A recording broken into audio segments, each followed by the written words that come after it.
Hello, ladies and gentlemen, and welcome to yet another exciting edition of Between the Headlines on Focus on Liberia. My name is Dennis Jar, and we are broadcasting from Atlanta, Georgia. Every time there's elections, we talk about ideas.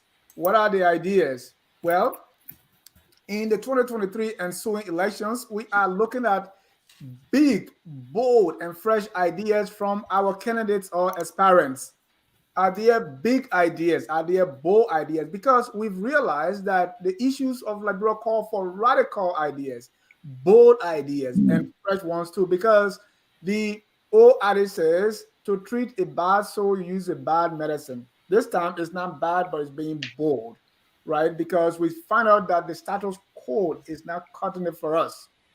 Doing the same thing over and over, and we cannot get different results.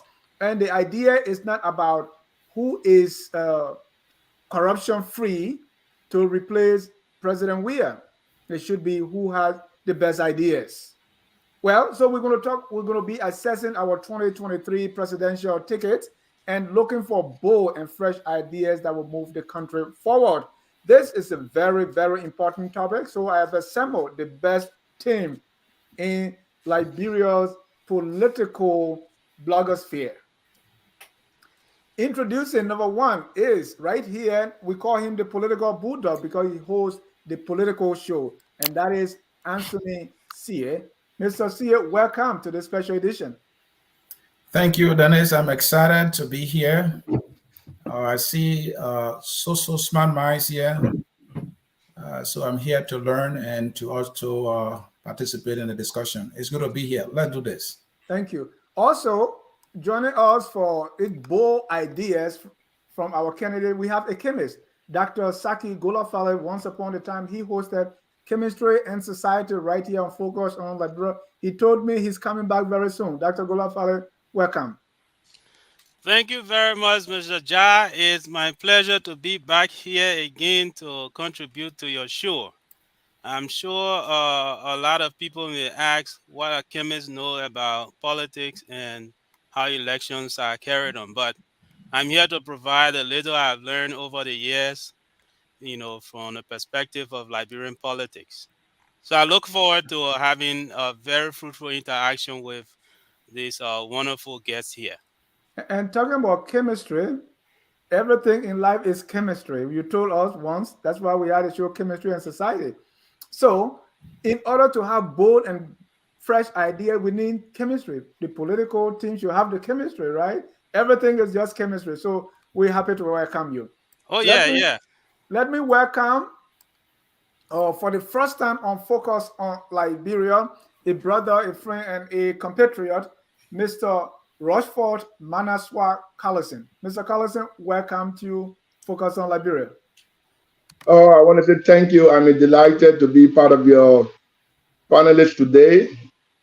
And you can tell that the issue we're about to discuss is so better driven by our own insatiable desire for better Liberia. I know the rest of the panelists here have an immense contribution to make. And we're looking forward to expand all 360-degree yards of Liberia on the issues. And we hope that we can be of a meaningful input going forward. But thanks for welcoming me, and I look forward with my panelists for a good discussion. Thank you. Being your first time, we want to extend a hand of friendship with a bottle of water to say welcome so much. And back home, we'll give cola, so I have a bag of peanuts here and say welcome for the first time on Focus on Liberia. We are glad to have you. Thank you. Last and definitely not the least is FOL governance consultant, Mr. Ahmed Sirleaf. Welcome, Mr. Sirleaf, to the show. Thank you, Dennis. I'm looking forward to it. We want to welcome all our viewers from across the globe. This is Focus on Liberia. This is where we discuss and we elevate the issues. We elevate the discussion. It's not the same old. So you can get your political talking points and all the noise everywhere else, but when we come here, we discuss. So let me start like this. Our topic tonight is assessing our 2023 slew of candidates on bold and fresh ideas. Let me start with you, Mr. Korlison. Why do ideas actually matter in this election? I'm asking this because anytime you hear they say, well, the voters they don't listen to that. Just go time for election, go and run your campaign. You give this, you talk to the people. Really, Liberians don't vote on the issue, so it doesn't matter. So my question to you before we start, do ideas or presenting ideas during the Liberian election, do ideas matter in these elections? Why or why not? They sure do. And let me begin first by, though I'm not one of those religious persons, but let me begin first by paraphrasing and by quoting something that is very scriptural. It says that my people perish because of lack of knowledge. Knowledge is the formulation of ideas. So if we have to begin going to an electoral period in Liberia and political parties are not in the position to provide knowledge or direction as to what they wish to achieve when they take over power, then we are born to perish. So I strongly support the need for every political party, every political aspirant to articulate what the party ideas are going forward. Ideas over the years have shifted to different variables. They have been dismantled because of different conditions. So for every time that we have a new political era about to begin, there must be the new era of re-innovation, rejuvenation, and redesigning, rebranding of ideas to meet the current situation of the people. So definitely, I would say yes to your question that we do need bold and fresh ideas going forward because a lot has shifted over the years in our body politics in Liberia. If we do not have new ideas, we do not present new ideas, we'll be repeating many of the ills we have gone through, and therefore we will continue to perish. So that is my own concern, this is my own view about that. Thank you so much. Dr. Golafale, same question. Do ideas matter in the election? And historically, what has have people been presenting ideas? Have the voters been voting on ideas? And what should give people courage this time now, if they have not been doing so, to present ideas? Or how has it been, and how important is presenting ideas on the issues in these elections? Good. Thank you, Mr. Jah. I would first like to start with talking about my experience applying for jobs where I had to compete with other candidates. Okay, and let's take for example, my first teaching job I took, and I applied, presented my ideas through my teaching philosophy. Okay, and it's part of academia these days that when you apply for a professor job or lecturer job, you have to present your ideas, ideas that inspire you to teach, ideas that inspire you to mentor the next generation of scientists or medical doctors, whatever it is. And I've had the opportunity to teach at two great university and colleges, and it inspired me that whenever I go for a job, I have to present my ideas to make me a good fit for that job compared to other candidates. Coming to the issue of the presidency, the outcome of any presidential election has a significant impact on the country's future. Because of that, our electorates, the voters, have to vet the candidates, ask them, what are your ideas? What do you bring to the table? What can change my life? You know, not for the short term just to give you rice, but for a longer term, you know, my children's future.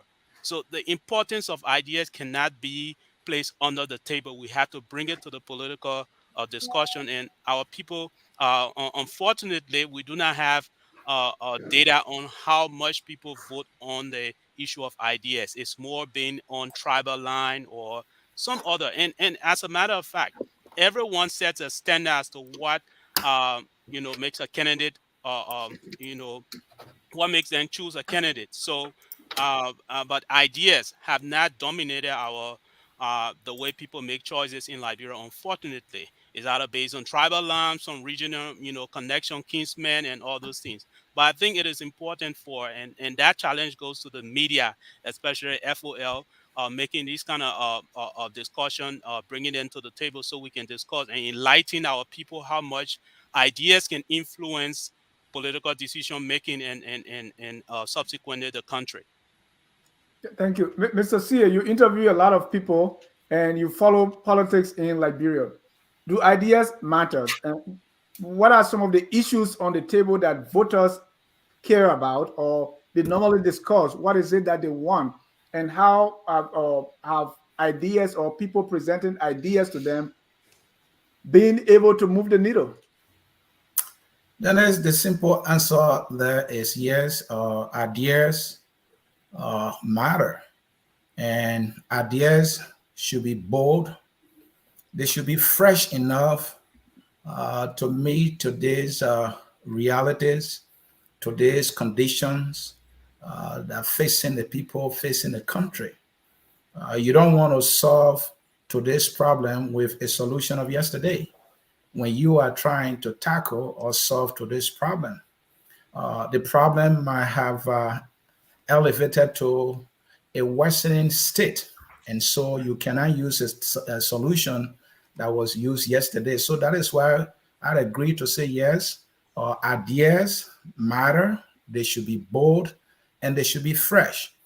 Now, whether or not voters care about ideas, some voters care about ideas, and all voters should care about ideas. Voters should care about bold ideas. Voters should care about ideas that are realistic. Voters should care about ideas that are explained and measurable, ideas that will specify time. Because when you are communicating to somebody, this is what I would do, you're building expectation. Someone is sick, they want to get killed. They want to know when they're going to get killed. Somebody wants to travel to Grand Cru. They want to get on that car. They want to know when they're going to get there. Maybe they're going for an event. So it's the same thing when you have a plan for a country. How long will it take for us to get solution? The issue of electricity. I mean, this has been an age-old problem. So when you are bringing a bold plan, when is your plan for power in Liberia going to alleviate the issue of power in Liberia? So yes, Dennis, whether or not voters care about ideas being bold and fresh, some do. All voters should care about ideas to be bold and fresh. As I interview people, I've come to realize that a good number of voters they don't want to dwell on ideas. They don't want to dwell on issues. Too, that they are focusing on G's and fries. But what is also true, though, what we may not see as issue to the voters are actually issue, except that they are looking at this issue in a very simplistic level, right? For example, the person who said, well, I want to know how much is a cup of rice, that is a big issue. That's economy. That's the person talking about their survival. That is a big issue. Now, the politician now should take it on the economic level, all right, to see how they can come up with a plan that will reduce that cup of rice price for that voter. Because for the voter, if they are spending $50 for a cup of rice, that's a lot being taken away from them. And so that is a major issue. The same can be said about other things that ordinary voters care about. So yes, issues should matter, and candidates should be focusing on issue. But unfortunately, the candidate would rather not dwell on their issue because they suspect that the voters are not paying attention to the issue so much, and I think they are missing it. They just have to find a way to communicate the issue to the level of some voters who are looking at it in a very simple way. So yeah, issue matters. Ideas matters, and they should be bold and should be fresh to meet today's current realities. Thank you, Mr. Sirleaf, and we want to welcome J. Victor Nagbe, who's just joining us. Mr. Nagbe, welcome to the show. We're talking about bold and fresh ideas for 2023. Mr. Sirleaf, right? All four of your colleagues who have spoken say ideas do matter. But if that is true, why should ideas in this election be bold and fresh? Mm-hmm. Thank you. There's no gainsaying, there's no second guessing whether or not ideas matter. In every election, whether you see them as ideas, ideas do matter. Why should ideas be bold and ambitious and visionary? Just yesterday, a good friend of mine sent me a video of this African-American man who goes around Africa visiting various countries. He says he's retracing the history or the roots of some sort. He must be some famous person. I really couldn't recognize him. But this guy said that he went to Liberia. He said of all African countries he has been to, he was looking forward to going to Liberia with such anticipation because of the history of Liberia and the United States, the history of free Africans who returned to Africa and landed in Liberia. And so he was very much excited, looking forward to visiting this country for the first time. And then, he said he looked it up. He knew a little bit about Liberia's history, one of only two countries on the continent that were never colonized. Was never colonized.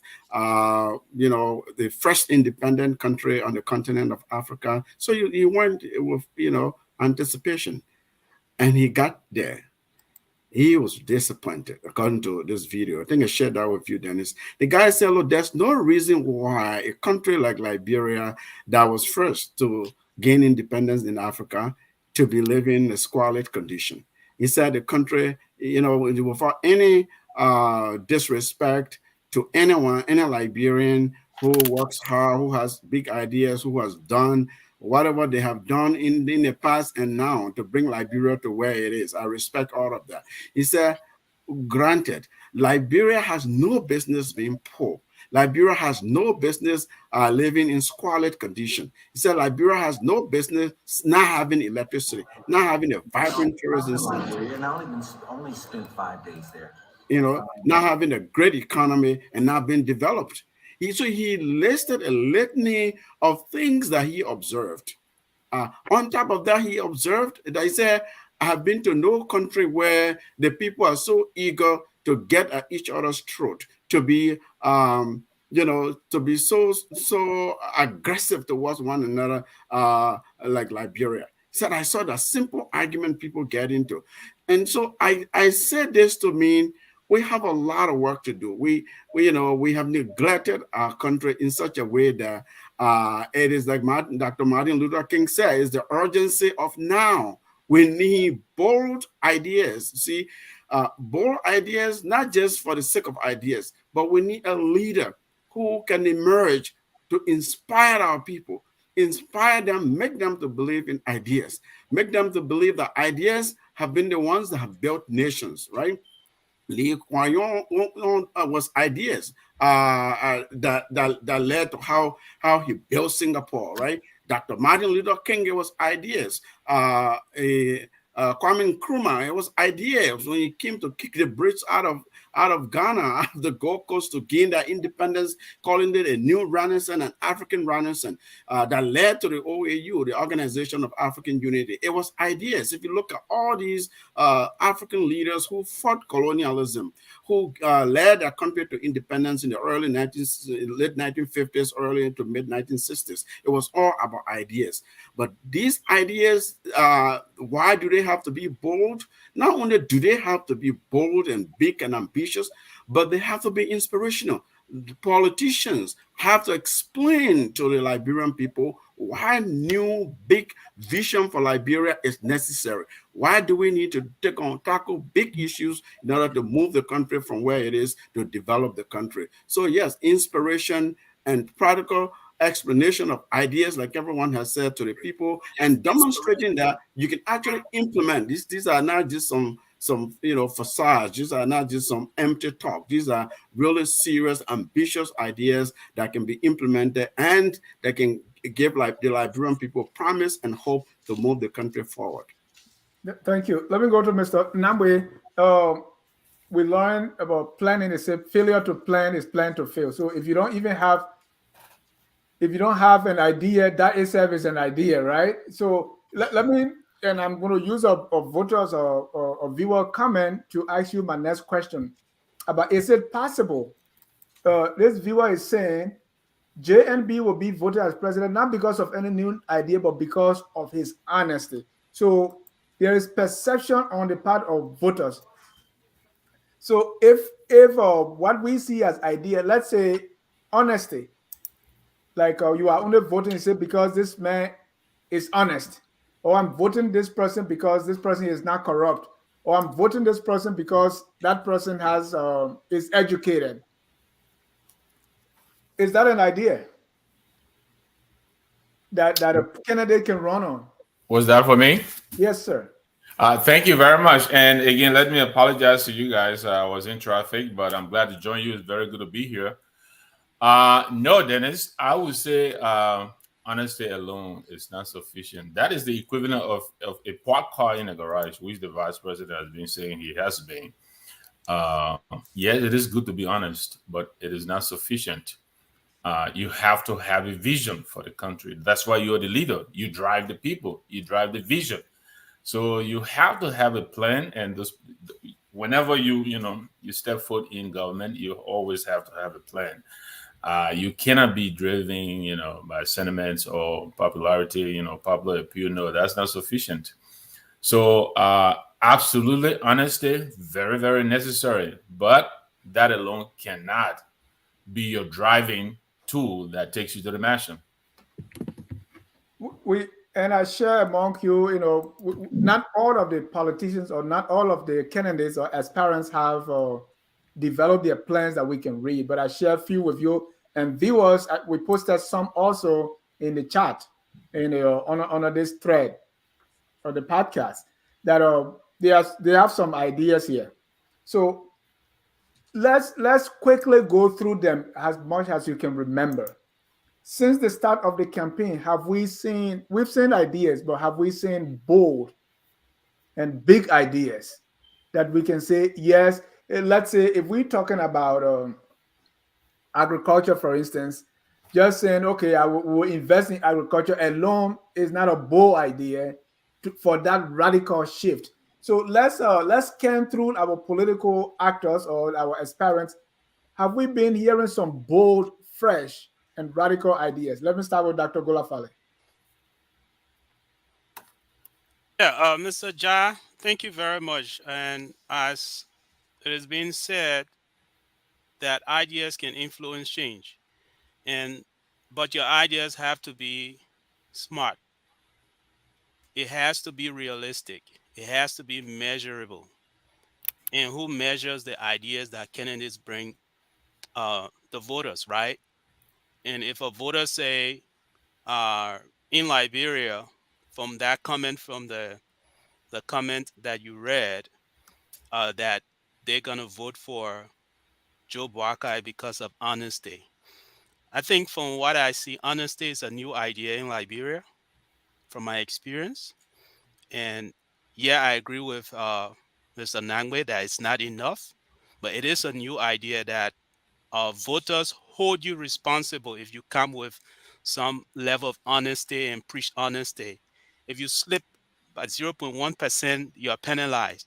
But people who don't bring any idea, they're corrupt, they're dishonest, they just walk free. So in that sense, I take honesty to be a new idea. We can discuss that, we can elaborate on that more. But um, I think when I look at few of the candidates I read, I have listened to Mr. Alex Cummings, I have listened to Ambassador Joseph Boakai, I've listened to Mr. Monimba, Dr. Monimba, I've listened to Chiawon Gonglo, and I think each of these candidates brings something to the table. But how are those ideas? How can they achieve these ideas they are pushing? If you look at Joe Boakai, he brings in the whole issue of arrest, AREST, that agriculture or road, sanitation, tourism. And I think he has changed his whole ideas from the 2017 election. And among all of the candidates I've seen, the only person that has maintained their ideas, what they want to do, is Mr. Alex Cummings. And I would like to say that, just touch a little bit on them. All of them have something in common. But Mr. Cummings uh, has his ideas focused on priorities, what the country needs at this moment. And one of the things he keeps pressing on, focusing on as high on his agenda is the private sector growth. And I think a lot of over the years, we've always talked about how government is the biggest employer, and people rely on government jobs. There's no other job in the private sector. So everyone runs to the government for a job. If there's no job, people sit. So I think, and he has further elaborated on how to grow the private sector. And looking at his credential, his background in from corporate America, and of course he worked in Nigeria, he worked in a lot of parts of Africa. I think he understands private sector growth a lot. That's why he focuses on it as a key engine for growth. And there are a lot of things that can enhance private sector growth, like the rule of law and other things. He has also seen that those are things that can, can help to improve private sector.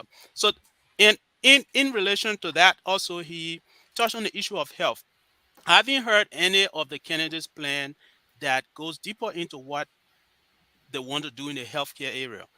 I think Mr. Cummings understands what Liberians need. Looking at the life expectancy in Liberia, he thinks that investment in primary health care, and older age people would be something very, very important to invest in, like free from 0 to 6. We haven't seen that. How that's going to work, I think there are a lot of other plans that he has going to support these different vision he has. On the case of Boaka, he also talked about healthcare. I think the ideas, but uh, uh, uh, uh, uh, um, he talked about healthcare, especially sanitation. Just to not cutting you off. So of all the candidates you see, Cummings, Mr. Cummings presenting bold ideas. Yes, I But think how Mr. just quickly, how are those things that his ideas different from what we have now, the status quo? Well, if you look at currently, if you look at Liberia, on the case of the private sector investment, the government is still the biggest employer. Okay, Right. and that's why companies want to shift, that you don't only look at the government, you go to the private sector. Growth is an engine for growth. Thank you. For growing the economy and making us self-sufficient. Investment in agriculture, sustainable farming. He all those things. When he talked about raising the budget up to $1 billion, There's a lot that comes into making that happen, and he has explained it. And sometimes people ask, how? And you listen to him, you read his vision, he has explained how those things can happen. And I think the government, on the issue of the economy, he has a greater edge in how to build the economy from a private sector investment perspective. He also has a greater edge on the issue of healthcare and how to provide free primary healthcare. Because when you look at the 3 major diseases that kill Liberians, malaria, what else? Diarrhea, and something else. Those are preventable diseases, okay? And if you invest in primary healthcare, of course, primary healthcare and goes across, diverse population, affects Mr. people Jai, if I equally may anyway. just chime in when Yeah. that is done. So I think Thank that you. investment in private and primary healthcare would be a very key key investment into the health system to how you call it, prevent these diseases from killing people. And it can Thank also you. help to raise increase life expectancy and so forth. Thank you. Let me go to Mr. Korlison first. Mr. Korlison, one of those plans, I think, and the same question, if we kind of scan through our candidates, which one had bold ideas? And I look at Mr. Boakai. Maybe there's one reason why sometimes people think that ideas don't matter, right? Because Mr. of all the candidates that I've read so far, Mr. Boakai just have an acronym, right? I don't know if that will constitute for any idea or plan or it's just listing things. But tell me, which of these politicians have some fresh, bold, and ambitious plans for the country? You see, you have said it quite right that Mr. Borkai presented his ideas in the arret that he made mention of before. And we also have read what Mr. Comey has presented. What about to digress a little bit and go over to Brother Sirleaf said a few minutes ago, that all of these bold ideas that we are talking about are basically meant for us, the intelligentials, to be able to consume and debate. But by the end of the day, the population, the percentage of the population of people who do not understand the bold ideas, who have to go to the poll tomorrow and cast the vote, have not gotten the simplistic interpretation or relevance of these bold ideas. So your idea can be bold as much as it is. If it's not realistic, achievable, it cannot be interpreted by the ordinary people. It only becomes just another black and white in the bin of paper. So whether we are looking at Mr. Borkai as the bold ideas of the IRED, Mr. Cummings and the healthcare, the public sectors, and what have you, have they been able to redesign, to bring the message down to the ordinary people? Because the ordinary people did not see a single idea from the ruling party. Mr. Weir did not go up there to present a single idea as to why he was to be elected. The only thing they saw was the fantasy of the celebrity, the entertainment, or we just like the man. Now there is a reason to not like him. Now the people are looking for ideas. But you and I can read the bold ideas of Mr. Cummings. We can debate it of Mr. Borkai, Mr. Gonglo, Councillor Gonglo, and the rest of the other aspirants. But until the vast majority of Liberian people can understand these bold ideas, because if we make it very small for them to understand, it will become bold to them at their level. Even though it will be very simplistic, but it will become bold. So, yes, they do have bold ideas, but in my opinion, we need to make sure that we can bring those ideas down to the level so that they can be able to see it and visualize it for themselves. Right. And become makers of those ideas that is big. And let me interject, Mr. Boakai. Mr. Boakai now has his website, so he has some of his ideas on his website. And one of those is rebuilding a robust people-centered health sector, improving sanitation, leveraging the country's natural potential for a clean environment for its people, and contributing to global effort, and so on. Right? But there you go. That's what you have to really understand. We understand all the rubbish. But how does the ordinary man, how does it make relevance to him to believe in that idea and take it forward and expand on it? That is the nitty-gritty that, with the burger company has to work on. And I'm not trying to. For me personally, I really have not seen a bold idea. But let me go to Mr. Nagbe. Mr. Nagbe, tell me about, because I'm thinking about, well, if you say let's invest in agriculture or let's do this, to me is what we've been hearing all along. So if I look through all these plans, they look all the same to me. I in this country we heard when Donald Trump said, I will build a wall. That was a bold idea. We may not agree, but that was radical, right? And the way I look at the labyrinth society today, those are the kinds of ideas that we need. Mr. Nagbe, what are some of the bold ideas? I think our difficulties here tonight, Dennis, simply because of the absence of clearly articulated plans by most of the candidates. I'll go back to Dr. Golafale. I think if you follow Ellis' comments, you will see that he has a clearly drawn out roadmap. This is the only candidate who is talking about a contract with Liberia that he will be held to within the first 100 days of taking office. I haven't heard anybody talk about that. Now, what is he proposing to do within the first 1,100 days? He's talking about making or finding $20 million and making it available to encourage entrepreneurship. He is talking about youth service to address the problem of our less fortunate young people in the streets who are being referred to by different, all kinds of names. But finding means to productively engage the young people and sway them from the habit of, getting their high on and feeling fine for the time being. And, that's it. Now, that is a clearly articulated plan. I believe that that's the kind of thing we're looking for from our candidates. This is what I would do. I want you to hold me responsible to this within this specified period of time.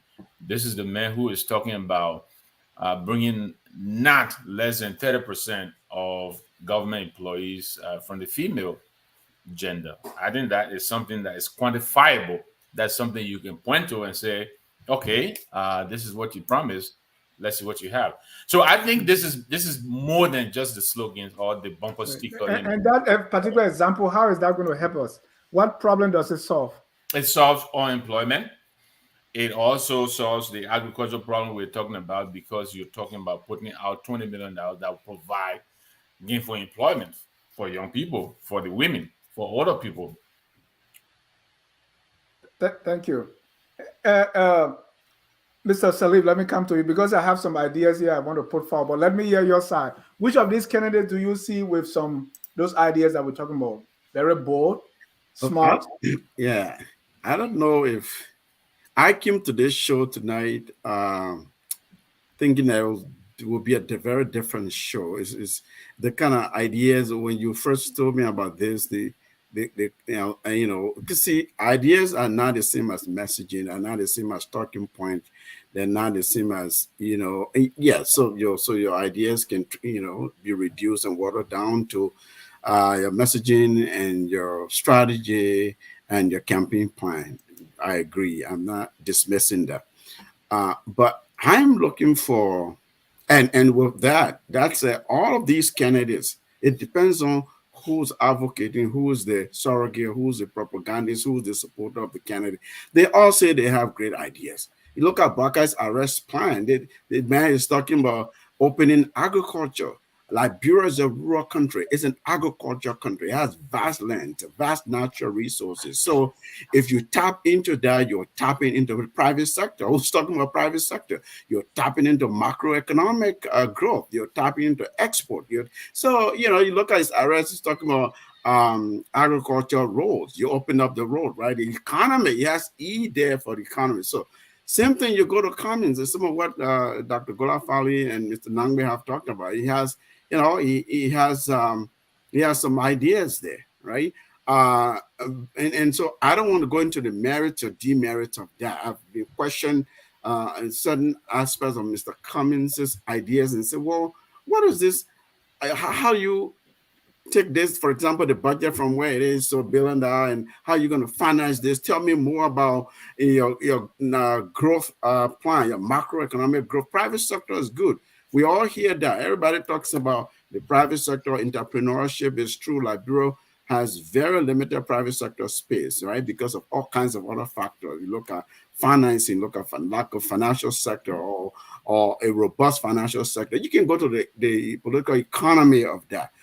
Same thing. Even President Weah's PAPD, they're running on that record. I don't know if they'll run with the PAPD. Look, if you dig into it, they have something there. They can message it. So that's not what I'm looking for tonight.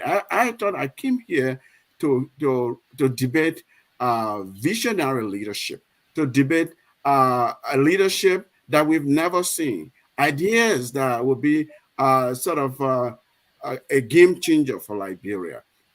And that would take like, but these are just, you know, slogans and pockets messages here and there to get you elected. That's what I'm seeing on these papers. That's what I'm hearing. Even Mr. Cummins, when he lays out what his plans are, you can poke holes in it. And I have done so in the past. That's not to say it doesn't have a lot of good ideas. He talks about, you know, I want to develop a Liberia that you would not recognize, right? Okay, that's bold. That's, if you tell me that and you give me some meat with that, how you get there, what you mean by that, I agree.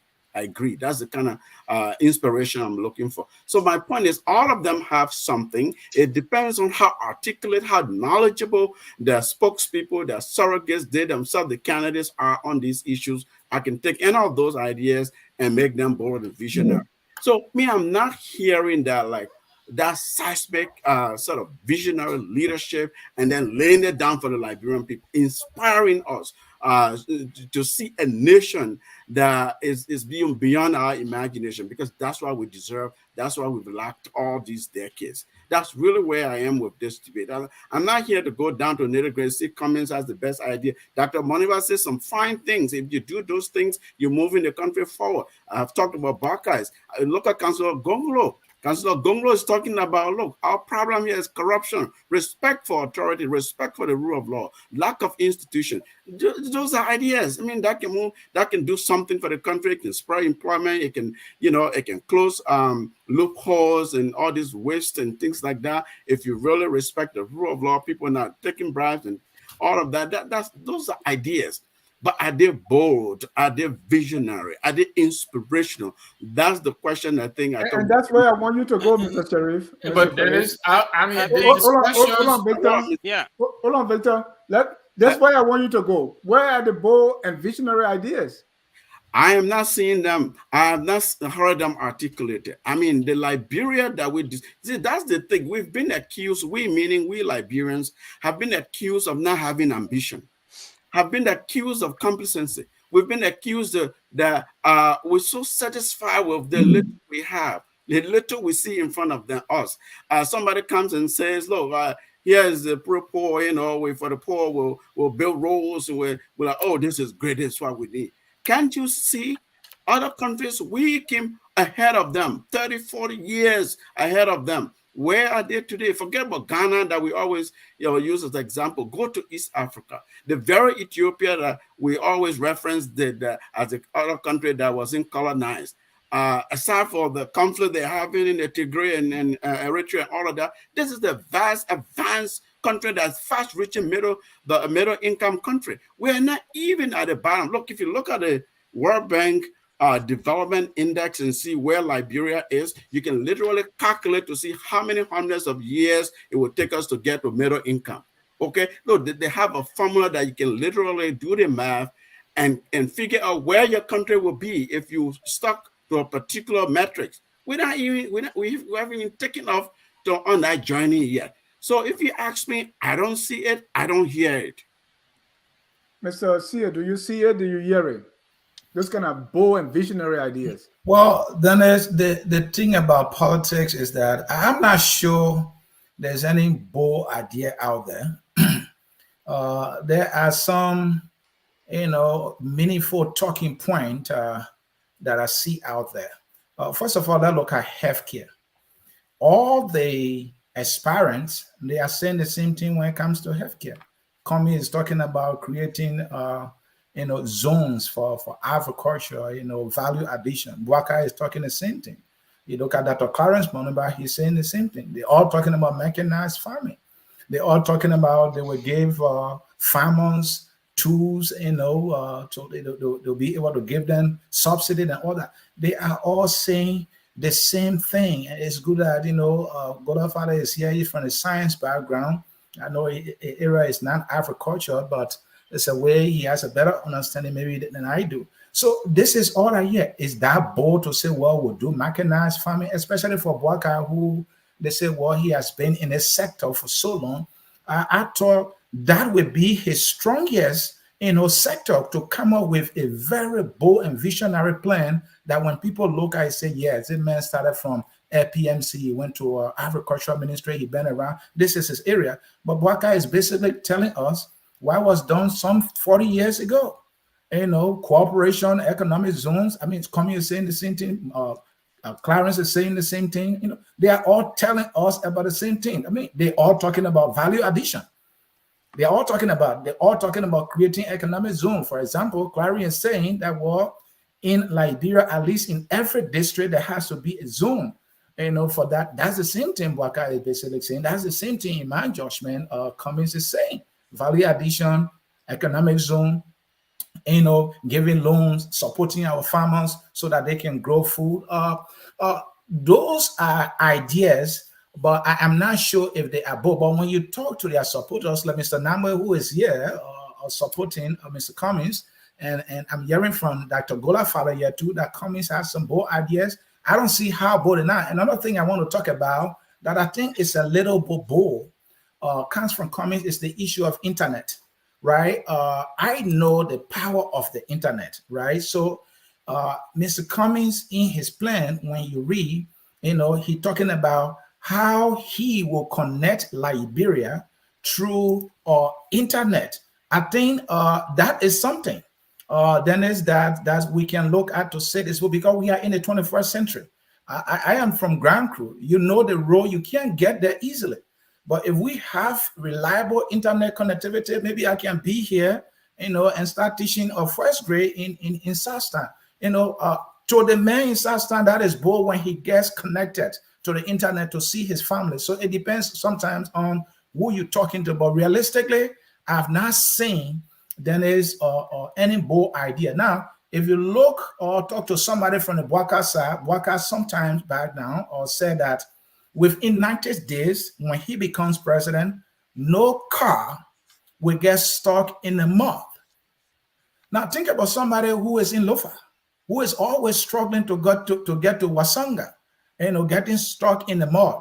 If Bwaka becomes president, and in that 90 days, the troublesome areas, all right, in our country, on the roads, if he can do anything, I don't see how that is doable, where the resources will come from, where the manpower will come from. But, in all fairness, that is bold idea in the eyes of the ordinary person in Liberia to see that no car gets stuck in the mud in Liberia. Don't we all see the pictures?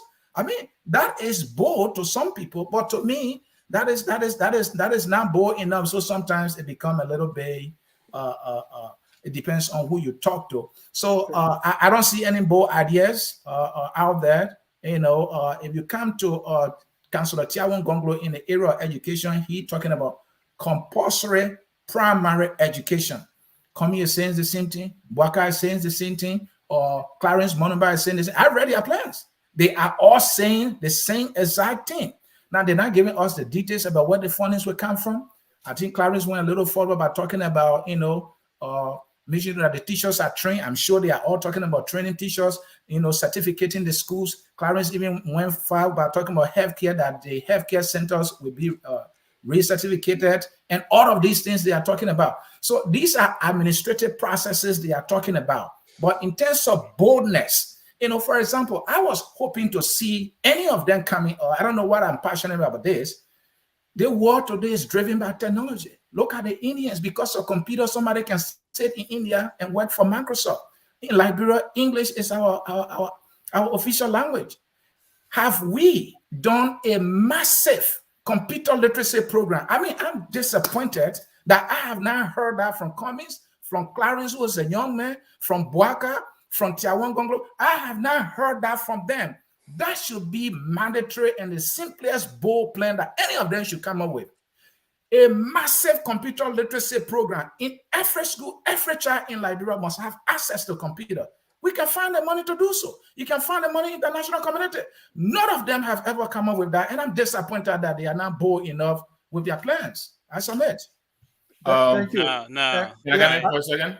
Yeah, sure. Yeah. I don't want us to mistake boldness for complication. All right. We don't need a complicated plan. You need a very simple, practical, implementable, very basic plan. How about just making government to work?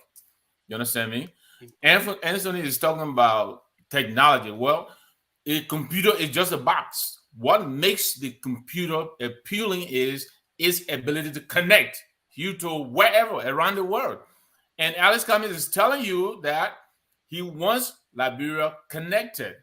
Every business person on earth today, when they're talking about going somewhere to do business, there are a few things they're asking for.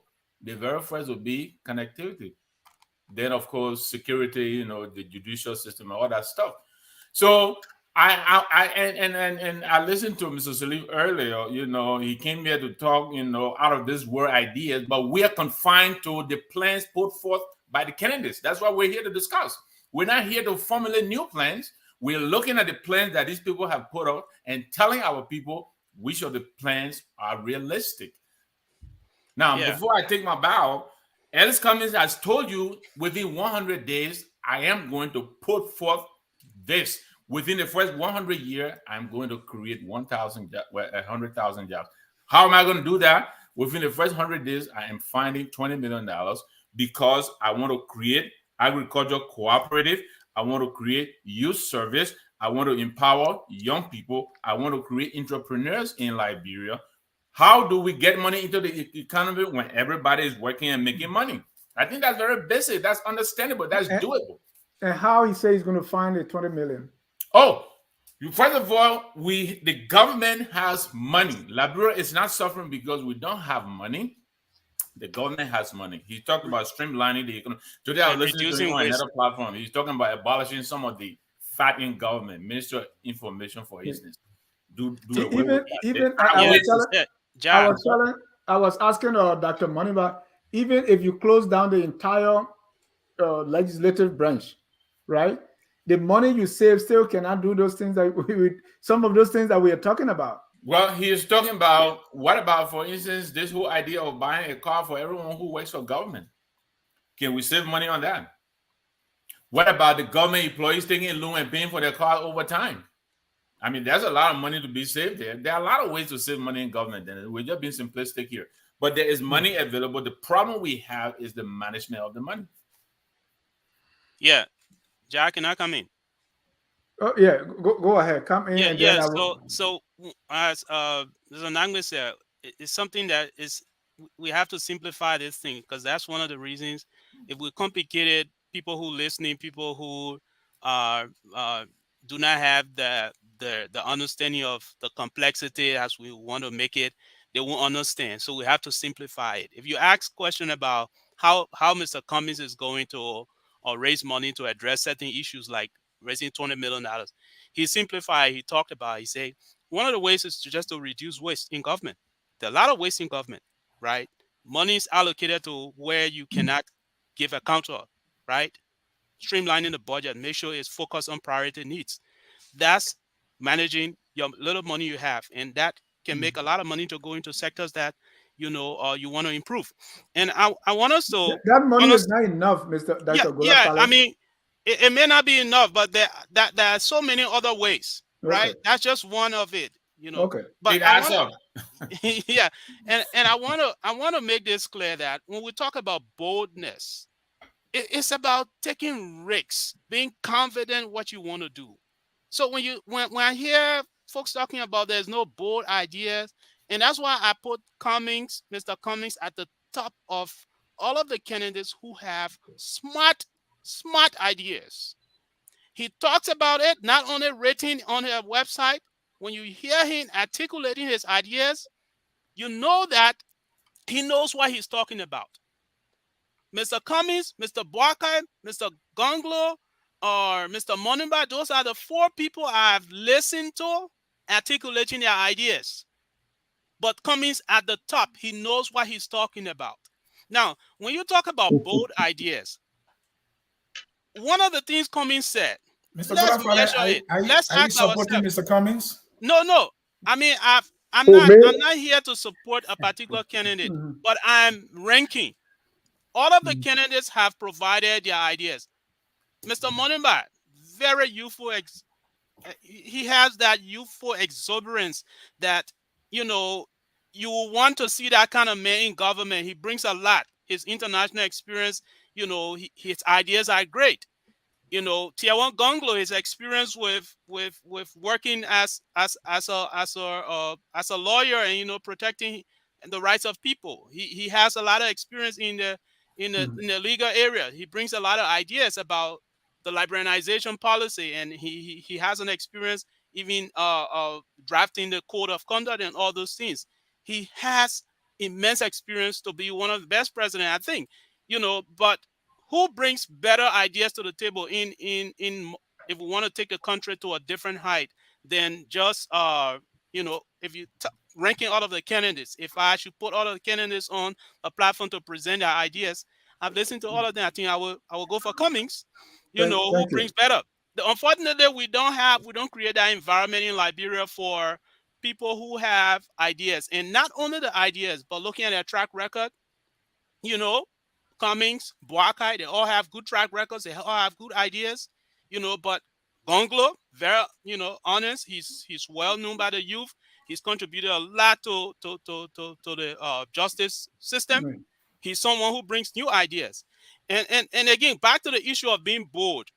I haven't heard any candidate talking about how they're going to impact things like education.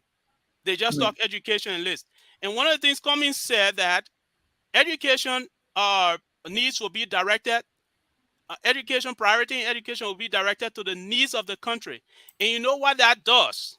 Things like vocational education. What does that even mean? But when you direct, when you make sure that. I don't want us to go. Anyway, go ahead. No, I want to go a little bit deep because that is something that people always ask. The only thing I think that the Golafale is interested in talking about Cummings' plans because he has to read everybody's plan and compare. We'll go to everybody's plans. But I'm talking about. I don't see how that is ranking. I think Dr. Golafale, you have already made a point when you mentioned that Cummings has the most broadest idea in all the other cases. I want to make something on what bold is because the people misunderstanding bold ideas for ideas that are just floating around. You just come and say that I will do this. I don't think so. Going deeper and understanding. I don't think so.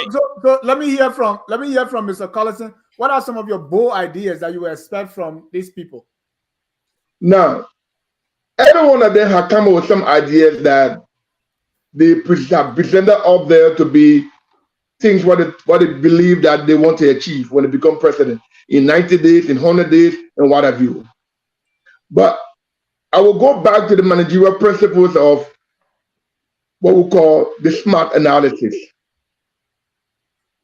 Now, how are those ideas strategically to be driven? We have not heard them explaining that. How have they measured those ideas? We have not heard them explaining that. How can they achieve it? We have not heard them explaining that. Are they realistic? They have not been able to explain that. In what time frame? So the bold ideas that we are talking about, that are going to try to expand on it with comments, are all just headings. They are all headings. It's like somebody getting up for in the bed in the morning. So I wish I could become a millionaire. Or I will become a millionaire when I play the lottery. Strategically, you have to buy the ticket. You have to do several other things in order for you to be able to achieve that dream of becoming a millionaire. So until these candidates can actually take those blueprints, those templates, and bring it down to the smart process, wherein the ordinary man can believe it, can see it as a religion, and say, yes, that is what I want to see happen for mine. Those ideas, when they become just a philosophical, messaging that cannot be, achievable. So all of them have it all. Let them put it into the smart analysis and give it to the Nagbe people in the context that people can take it as a religion and say, I believe in it because it is what it is. Because I understand at this level. That's all we're looking at. For me, we understand everything, as I said before. I give you an idea, Mr. Korlison. Hold on, Mr. Nagbe. We understand everything. But I will continue to emphasize that how are the people understanding this boldness of the thoughts? It must go down to the nitty-gritty. It must go down to them. Or else we get lost in the messaging. We get lost. Coming focus on the private sector. Worker agriculture, Terran justice. But those are not the only components of government, of society. They must bring everything into one bearing. And let's let them articulate them. Hold on, Golafale, I want to go to Mr. Sirleaf. Mr. Sirleaf, what are some of your bold ideas? Maybe examples will help. Yeah, well, I'm hearing Dr. Golafale say that, people are, or even I heard Mr. Nagbe say that the people talking about rigid. No, nobody's saying, look, big ideas that have built nations are not rigid.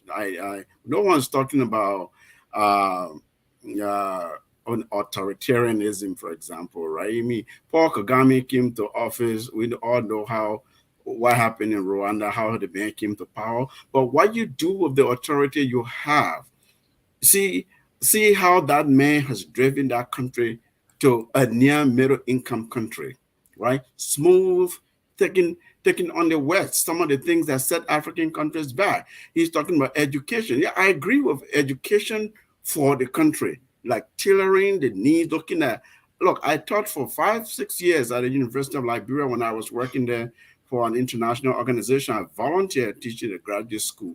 Most of my students who came to class, they did sociology, maybe somebody did economics and some barely any science, any statistics, like any real practical. It's not that sociology and all those courses that are not needed, right? They are, but majority of the young, because that's what our institutions in the country offer, right? So what I'm talking about is a leader who has a certain vision of the country, and they're able to translate that, explain that to the people, and show clear paths to how we get there. Look, I said here earlier, I didn't dismiss Mr. Cummings' plan or Barker's. I said, look, if Cummings is more articulate and he's upfront explaining his policy, other people are sending surrogates, and surrogates that may not be competent or able or understand the ideas to explain this on them, right? But you take any of these candidates, you look at what they have on their website or on their bullets, you can explain ideas that look like big visionary ideas from there. That's not, I said as a premise that's not what I'm looking for. And what I'm looking for is not something out of this world that's so rigid. Hey, you talk about risk-taking, Dr. Golafale. I'm talking about risk-taking too. I'm talking about a leader that will come to really inspire us and say, look, there are things that we can do to move us from where we are. And here are these things. And here's how we get very realistically, considering the political context, right? Yeah, you can talk about cutting waste. Everybody, try to get rid of corruption. You will not get rid of corruption in Liberia. You may try. Ellen Johnson Sirleaf came with that thing. Corruption enemy number one. Well, corruption ended up being the winner number one in the end, right? Why? Just because of our sociology, like how we are.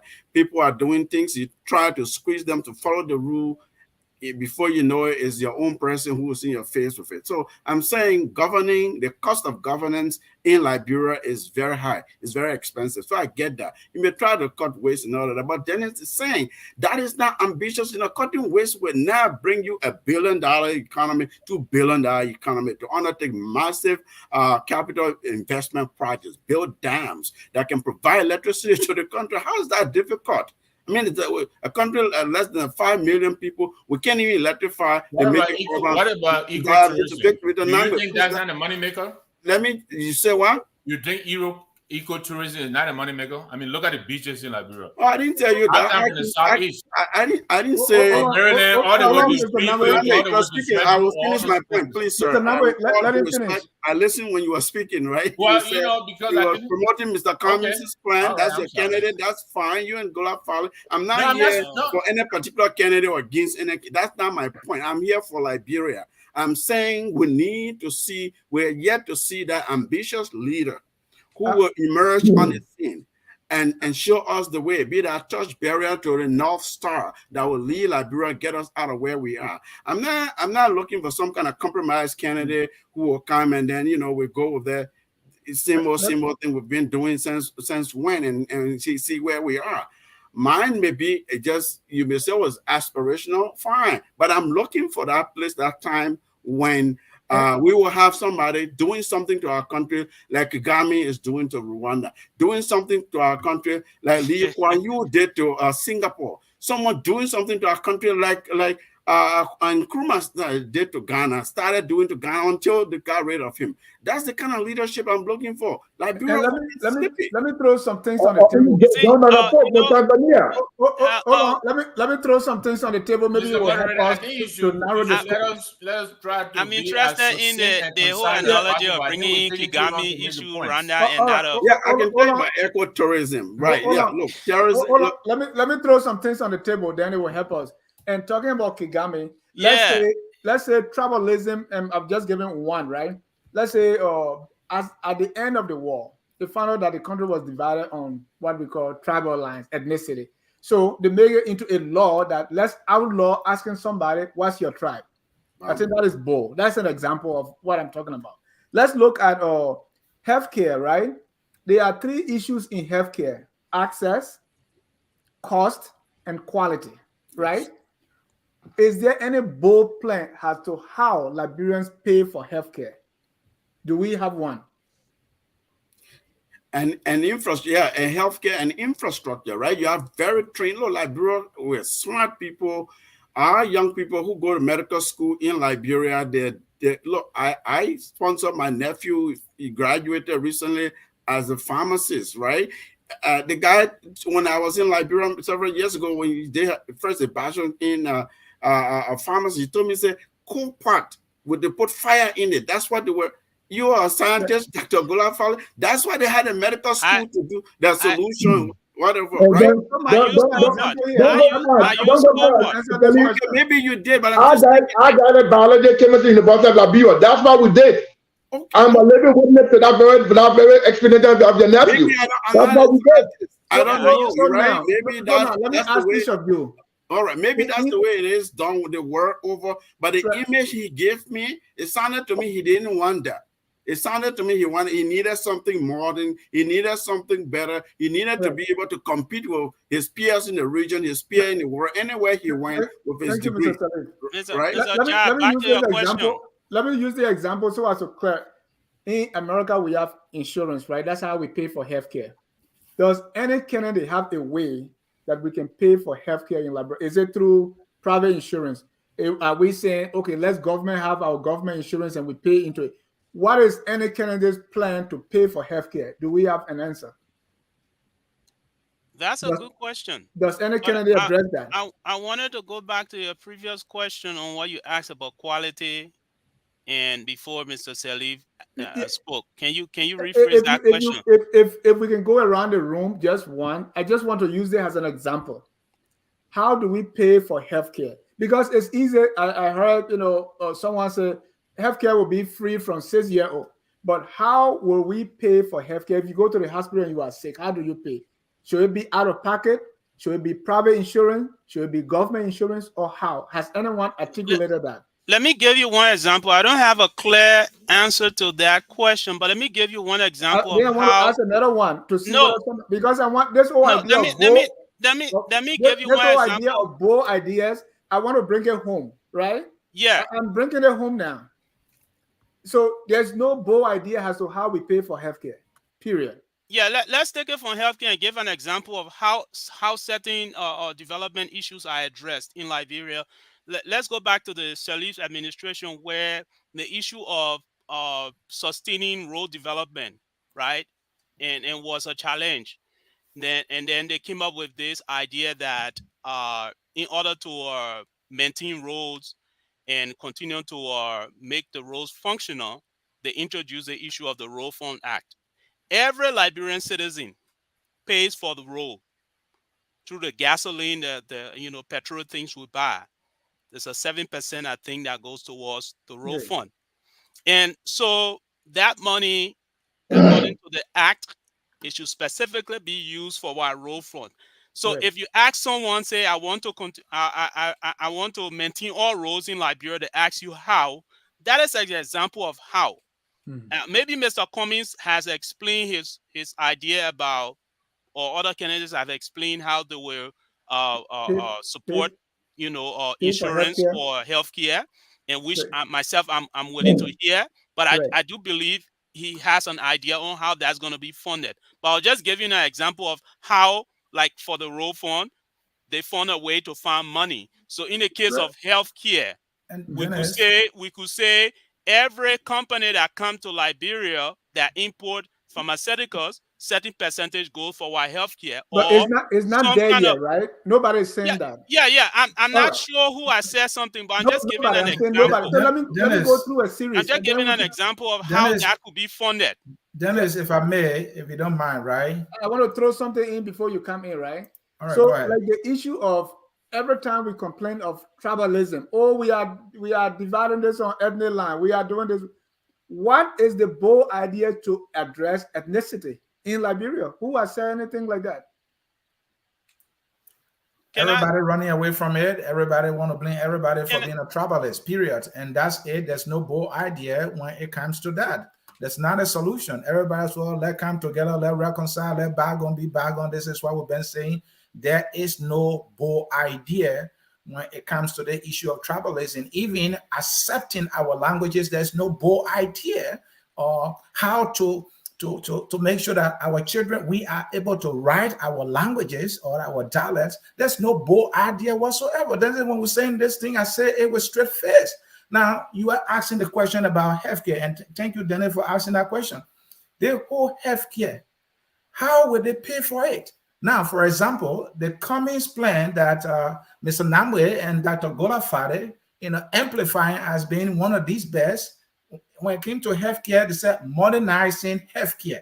And they right here privatize low-cost healthcare for all Liberians and invest in preventive and primary healthcare, ensuring that all children have access to immunization. That's all it said. Who's going to pay for the immunization? I can assume it's government. All right. And they're talking about preventive care.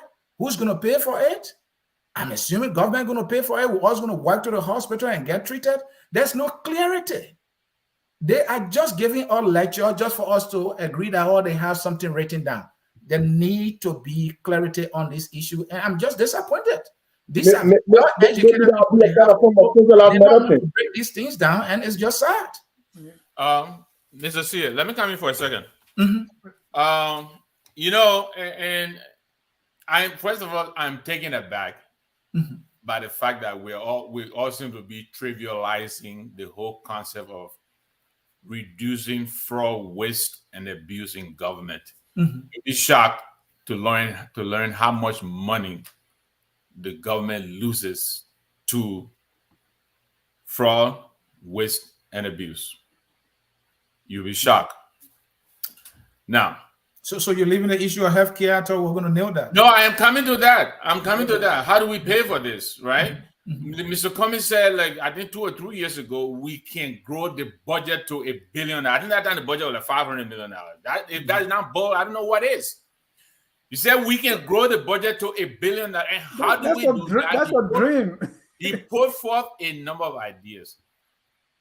Our tax system is balkanized. It drives investors away from Liberia. So he is proposing to simplify the tax code and start giving tax breaks to people who don't bring anything into the country. To what? Remember MOK 999? What is the bold step to address the tax issue? So simplify the tax code. What does that mean? So that what does that mean? Businessman is not, as soon as he comes to the country, he's not expected to pay 25 to 30% taxes on whatever. So which percent is he advancing? Is he what should be the tax rate if you work in government? And how is that going to work? How does he explain that? Well, I mean, then a plan is a plan. It doesn't necessarily have to have all the little minute details. So what I mean is, if you tell me, here we have the question of, okay, let's increase the taxes on the rich, on the low. Some people say trickle down and all that, right? So what is it that our people in Liberia have found? And that's what I use the healthcare as an example, right? And I can throw one more thing in, because you first must know the problem, and then you set to address it. Okay. There are a lot of problems. Like the issue of somebody told me when I was researching for this, someone told me, say, like, decentralization, right? And revenue sharing will help to address XYZ issue. Some say when a company comes to Liberia, instead of just paying taxes, the government on behalf of the people should invest so you can have share in that company. And that will bring in money. And they start to do the numbers. If we decentralize, the idea of who is from a county, there are certain counties you go to, you can work there. They say, oh, if I'm in Lofa and I want to be principal of the school, they say, but you're not from here. How do we make it into law that, okay, wherever you live, 5 years, that's your home, you can do any work there, and whoever is against it, this is the law. You're going to go to jail, you're going to do this. If every day we are paying WIAC fees and the government got to come into, who is going to tell me when I get in office I'm going to cancel WIAC, and I'm not saying that's what I'm going to do, but something bold that is addressing an issue. I don't see it. I don't. I was going to say to you, I'll be happy to tell you that decentralization also is one of the planks that Ellis Cummings is putting forth. Ellis Cummings believes, he doesn't see tribe. I've heard people complain in the press, oh, the man's a grown man, he doesn't speak Grebo. How material is that to the development of the country? Is he going to make it a law? So this decentralization, I will tell you that the Ministry of Internal Affairs started the process when Blamo Nelson was at the Ministry of Internal Affairs. I know that because I saw some of the documents. The concept of decentralization is on the books. One of the major problems we have in Liberia is implementation. There are lots of ideas, and I keep saying, let's keep it simple. It does not need an out-of-this-world plan to make. And that's what a plan would do. Right? A plan will set the steps to implementation. So if you say the problem is implementation, what are the bold ideas to make implementation possible? I want to see that. Mr. Jack cannot come in. That just will come in one. Mr. Ja, simplify the tax code. That is important. When you simplify the tax code, you invite investors into the country. I don't know what simplified tax code means. But you will have technicians who will look at the tax code and tell you, look, if a man is bringing a truck into the country, it doesn't make sense to charge him $1,500 or $2,500 on every truck. Maybe you should graduate the taxes so that a truck of this size is required to pay X, Y, and Z. And I'm a chemist. I'm not an accountant. But I'm telling you, from what I've listened to and what I've seen put forth by Ellis Cummings, there is a lot of good that can be done if we take some of the ideas that are being put forth here. And I'm talking about the simplification of the tax code. We have heard here, we here in the States, we've heard our friends go back home, and the manner in which some of the people are taking their goods to Liberia and just visiting, like clearing your stuff from the port. Some of the people are now going through other countries to come into Liberia. That's a lot of money Liberia is losing. Now, it may seem very minimum compared to the budget, but again, I keep telling you, all of these add up to make the whole. So that you can come in. Yeah, Mr. Ja, you know, one of the things I heard you talking about, the issue of tribal, this whole issue of a tribalism. I think one of the reasons we keep talking about, and we have to talk these things, because if people don't want to talk about Congo versus native thing, if we don't discuss these things, the problems, they continue to be hidden under, like what the Liberian men can call cow poo friendship, under dry, under wet. We just nurturing it. Oh, we shouldn't talk about this. In America, we talk about race, we talk about different issues of culture, of a diversity and all that. But in Liberia, if you come talk about Congo, don't bring that politics here. Don't bring it. People don't want to discuss it. And So what are the bold ideas? one of the reasons I think we haven't addressed the issues of the past, the issues of ethnicity that led to the war, corruption, this whole nepotism. We haven't addressed so many issues that that brought the war. And we just think it's fine. I heard Mr. Sirleaf talking about Rwanda. Rwanda had a National Unity and Reconciliation Commission that tried to address the identity issue. Unlike Liberia, we still have the identity crisis. And But Mr. we Golafale, pretend. let me We interject. pretend. And one of the things, what is the bold idea that is coming from any of these candidates? What is the bold idea regarding that? Now, I don't want to be specific before I be labeled as a supporter of this. I'm not supporting any candidate. I'm just, talking about the ideas that I embrace. One of the candidates talk about how you call it, the rule of law, and addressing issues that center around the culture of impunity. And I think that also supports so many areas of development. If you address, Gonklo stressed the issue of the culture of impunity, what his name, Alex Comey addressed that. And he even connected, that is linked to private sector growth. If you don't address certain issues of how people steal, corrupt, do back, under the table deals, they just go free. It doesn't support any investment in the private sector. So all of these things are linked. But the key to it is that we have to discuss the issue of tribalism, Congo native issue. We have to address those issues before we start to compare ourselves to Rwanda, country that went through transformation. They addressed their issue, the identity crisis. They went through so many of these things. Thank you, Mr. Golafale. I like how you ended. We have to address this issue. Unfortunately, none of the candidates giving us no idea. But that's the point. I like Dr. Golafale's last point that is the comparison with Rwanda. The genocide happened. Who's two and two fought. They couldn't see eye to eye. They implemented a process, the Gachacha process, and then there was a prosecution, the International Criminal Court for Rwanda. So accountability process was implemented, national healing and reconciliation. We are yet to do that. So I wasn't just blanketly saying, look at Rwanda, right? I'm saying, look, some of the things that they did. I said, how did Kagame come to office? We know how he came to office. He was on the bush, he held arms, and because of what was happening. But he transformed that country through some of these very processes you've talked about. We haven't even agreed on whether we want to implement our Truth and Reconciliation Commission recommendations. We sweep things under the carpet, the culpable friendship you talk about. That's a classical example. So we need to tackle some of these social problems. Singapore, we talk about, it was that liberal social cohesion and smart government, so a smart economic policy. That's what got our country from developing to one of the most competitive small city state, competitive economies in the world today. So I agree with you. I enjoy just to say. And Dennis, if I may. Mr. Sieh, before you come in, let me throw this other one. Who has developed any bold ideas to feed the people? We want to eat. I know someone will say agriculture, let's invest in agriculture, but that's not bold. We are hungry. What is the bold idea so that we can eat? Mr. Sieh, go ahead. Dennis, thank you. And another good question again. Let me start with the agriculture thing. They are all saying the same thing. Mechanized farming will give money or loan to farmers so they can grow food. Value addition will create economic zones.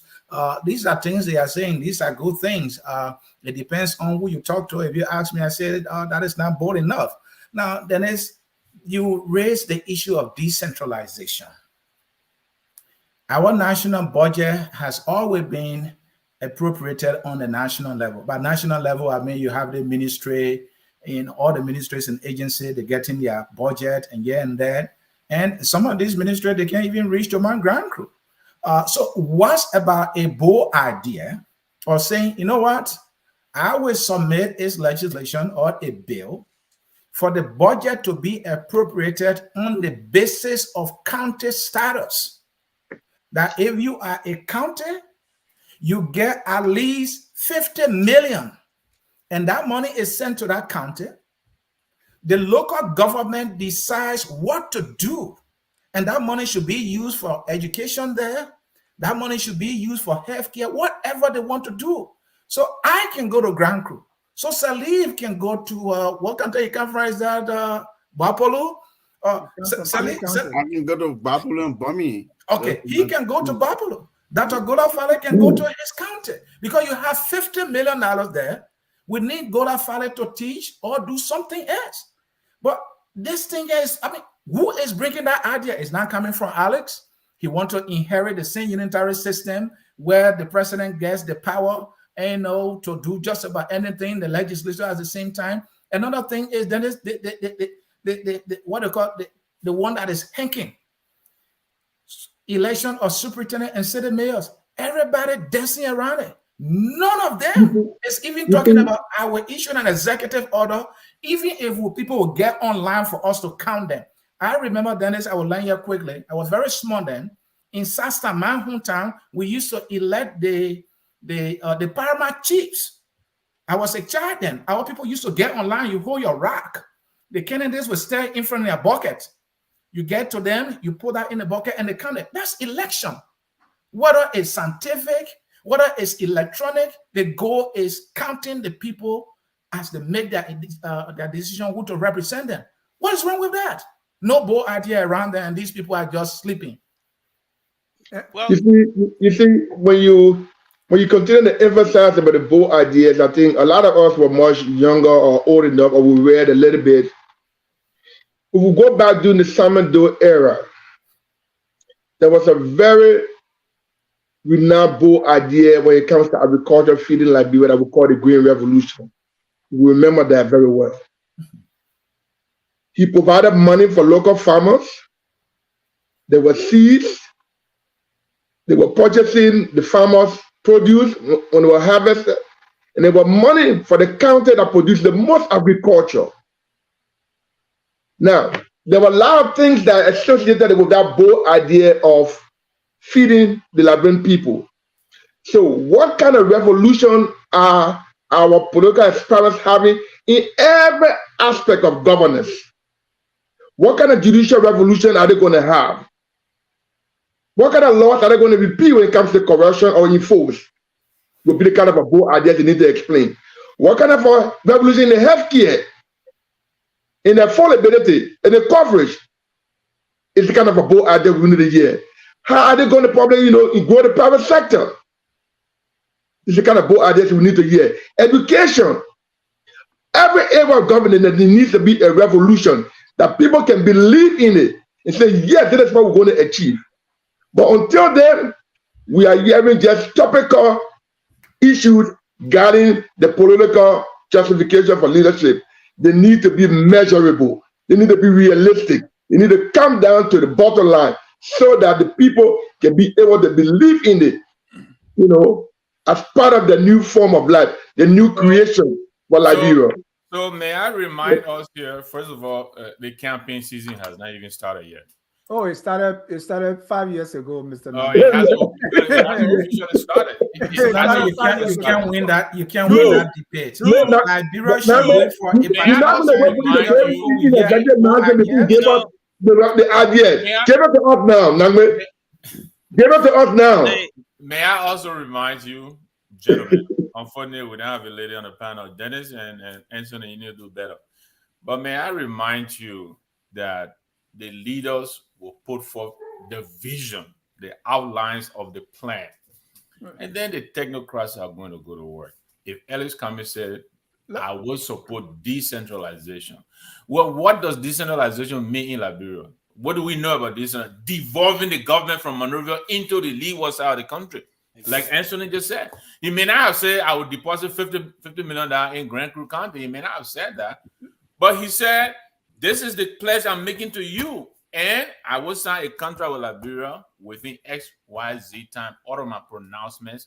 You should mark my words. So again, I would say to us here, let us not allow all of this complication to be the. It's not complicated. You want 125 days to election, and you want us to wait. Centralization. No. I didn't say wait. No. Let me throw some things in there, okay? Because I like, so we can crystallize it. Talk about the judiciary or the and the justice system, right? Let's start with the justice system. What most of the time, the executive, we have the justice, the minister of justice, and the police. Who are they working for? They're working for the president. So whatever, if the president say, let's tackle this case, that's where we go. Arrest this person, you arrest the person. What is the bold idea so that we can have the police or the justice ministry operating independently? Somebody say, well, let the justice ministry be a tenure position so that the president can fire. And that way, the justice minister is able to operate independently. It may not go far, but that's a bold idea. Talking about the court system, somebody said, I talked to a lawyer, he said, well, the jury selection system is a problem. We have jurors going from one court to the other, so they are like professionals. So what we need to do, let's look at that and make a law concerning the judicial system or the jury selection process. Here, what we do in America, you get a letter in the mail, say you call for jury duty. Can we look at that? We also see that judges are being bribed. So if you have a case, if you give bribe, they're able to look at that case faster. Saki doesn't have money, so his case, if you don't mind, it will be thrown to the end. So he will go back and forth. At the end of the day, he gives or he doesn't come back to the court. What are the bold ideas to address that? Well, this person said we can have a panel of ex-lawyers that will hold these people accountable and punish them, and the former judges and all these kind of people. So look at the problem and develop a bold idea, not these platitudes that we are hearing. Dennis, what we're hearing is we will do this. We will look at this. In Liberia, we have the whole commission, the Law Reform Commission. It has been in existence since President Sirleaf time. Some of the very issues you're speaking to within the mandate and the statutory responsibility of the Law Reform Commission to look at some of the judicial reform issues, judicial training, and so on. In terms of the justice minister, that's a political appointment. In a country, here in America, the Attorney General is an equivalent of the Minister of Justice. It's within the prerogative under the Constitution of the President to appoint cabinet ministers, including the Minister of Justice. So I hear that. And in terms of but there's an devolving the government, that's not a Cummings idea. There's a Local Government Act that passed. All right, when President Sirleaf was in office, that was part of the Governance Commission's mandate. So there is a decentralized framework for Liberia. For instance, all these county centers, all major counties all of the counties have county centers backed by development partners. When I worked for one of the major ones, we funded that.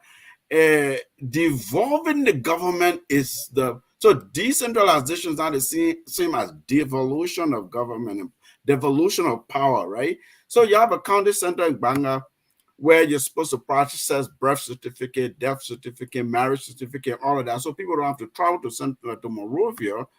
Well, you don't even have a generator.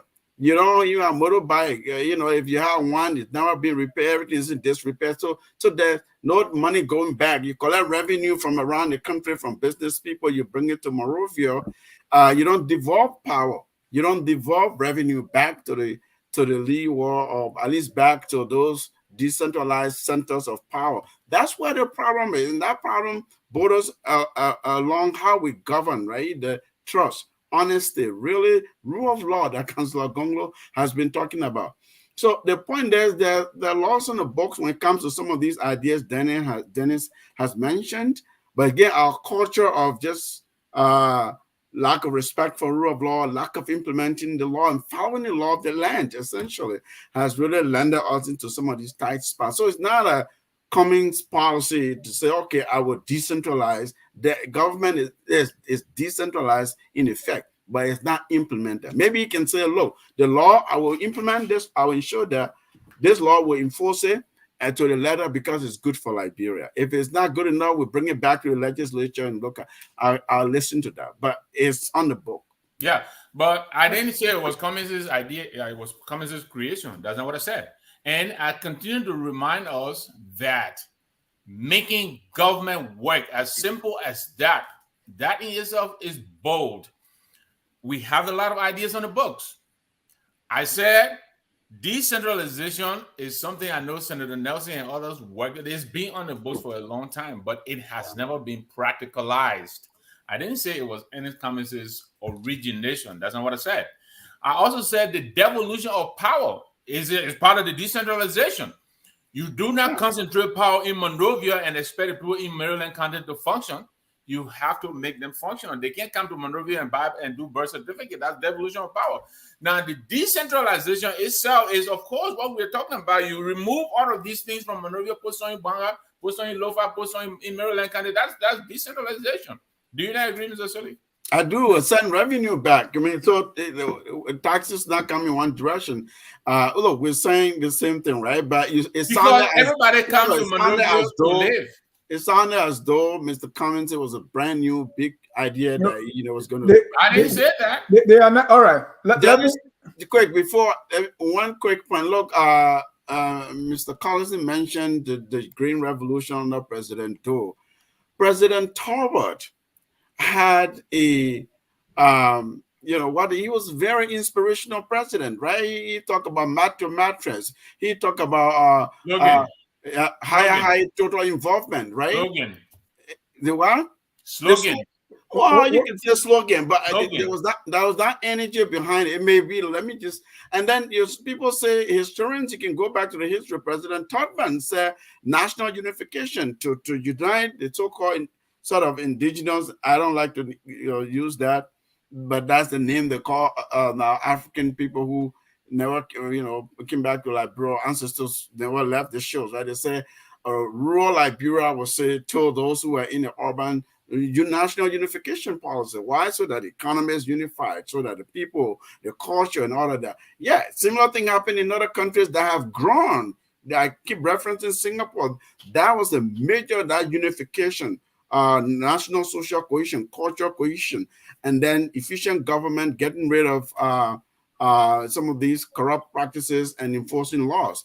Those are the big ideas and big vision that can lead us to efficient government that can lead and spread economic growth.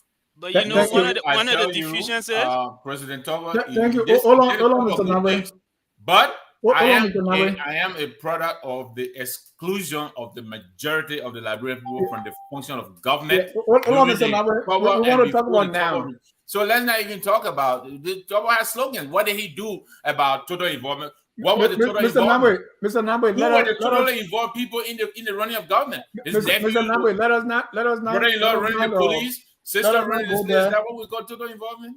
Let's leave that part. Let's leave that part for another show. We want to bring in our callers to participate. We have comments, we have callers. Time is fast spent, but quickly, right? Talking about the issues that we are facing. One of the issues has been war crimes, war and economic crimes, quote, or some form of accountability. The aspirants, some of them have been dancing around it. Of late, in response to the PYJ sermon, Mr. Cummings was able to, when the CPP wrote, that's the time Mr. Cummings said, I don't know whether it was actually part of his plan, he said he's going to appoint a special prosecutor of war crimes. That's a bold idea. But that was the only good that came out of that exchange. But those are the kind of bold ideas we're talking about. There are problems, and people want to keep the status quo, maybe to benefit from it. We talk about energy. I mean, if we have hours all the way behind God's back, no car road, but we have energy, electricity in the home. And that was the place I attended up to 9th grade. The education rock solid, right? Because of energy. Who's talking about electricity? Electricity and internet can revolutionize the country, even if we have no roads. We can sit all the way in Bazan, and then someone from Mass General Hospital can be doing telehealth right there. Bold ideas. I want to hear some of those things, and I'm not hearing them, unfortunately. I want to hear people talking about connecting the internet, because there's a cable in the sea that we can connect. According to one gentleman we interviewed here, it will cost us $60 million to connect broadband internet in Liberia. Let's talk about we talk about road, and it's hard. What's about railroad to move cargo? It's far cheaper than the actual road. But who's talking about the train route? Nobody. I want to hear some bold ideas. Let me see what are some of our callers here can give me some bold ideas. The first caller here is Anthony Gay. Anthony, you have 1 minute quickly. What are some of the bold ideas? Mr. John, you can't give me 1 minute when you want bold idea. Thank you very much for mentioning the executive order that Mr. Cummings said you issue so you can appoint a special prosecutor. That was that out of anger, or was it well thought out? The second bold idea about Mr. Cummings, second bold idea about Mr. Cummings, the free port of Monrovia will have a flat rate. A flat rate, for instance, if each container is $1,000, if we have 30 containers at the port, or 30,000 containers at the port at the rate of $1,000, that's the amount we know. Then we know the Liberian government will receive that amount. Mr. Cummings said he doesn't like the way the free port is. It should have a flat rate. So it will help the Liberian business importer to also be able to ship that container, and they know it's a flat rate. There's too many bottlenecks. Right now, to free one container, you have to go through 23 different processes. 23 different processes, all bureaucracy. It is very frustrating. So that is a bold plan. We will have a flat rate at Freeport. Nobody else is talking about it. Mr. Cummings talked about it. Mr. Cummings also have a technology plan. A complete broadband connectivity in Liberia, but you cannot have broadband connectivity if you don't have electricity. So Mr. Cummings' plan also address electricity. All of his plans will not function if we do not have electricity. Another thing, Mr. Cummings wants to privatize electricity in Liberia. He does not trust that the Liberian government can handle that area. You cannot have a call center, and in the dinner, I'm working in the area where electricity is paramount. I'm working at the data center. I won't call the company name because I'm not allowed to. But I'm working at one of the major data centers in America. And I can tell you for a fact, electricity is key. We have 4 different redundant electricity. We have the generator. We have you mean that's what Mr. Cummings wants to do? Backup batteries and all the different things. Mr. Cummings has been very bold. So say he does not have a bold plan to have a flat rate at Freeport. That's a bold plan. To prioritize electricity, that's a bold plan. To have technology, broadband connectivity, and that is my area of expertise. Thank you. Job and all opportunity. Thanks for having me. Thank you. I have a bold plan. Thank you. Let me go to Gladys Payne. Gladys, we're talking bold plans.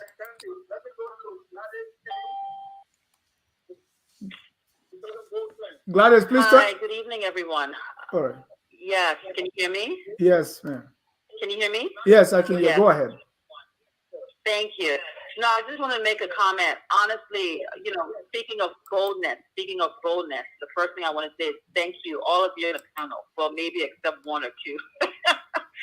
Thank you for being so bold to talk about Clarence Manasuah, Dr. Manasuah, incoming president of Liberia to be 23.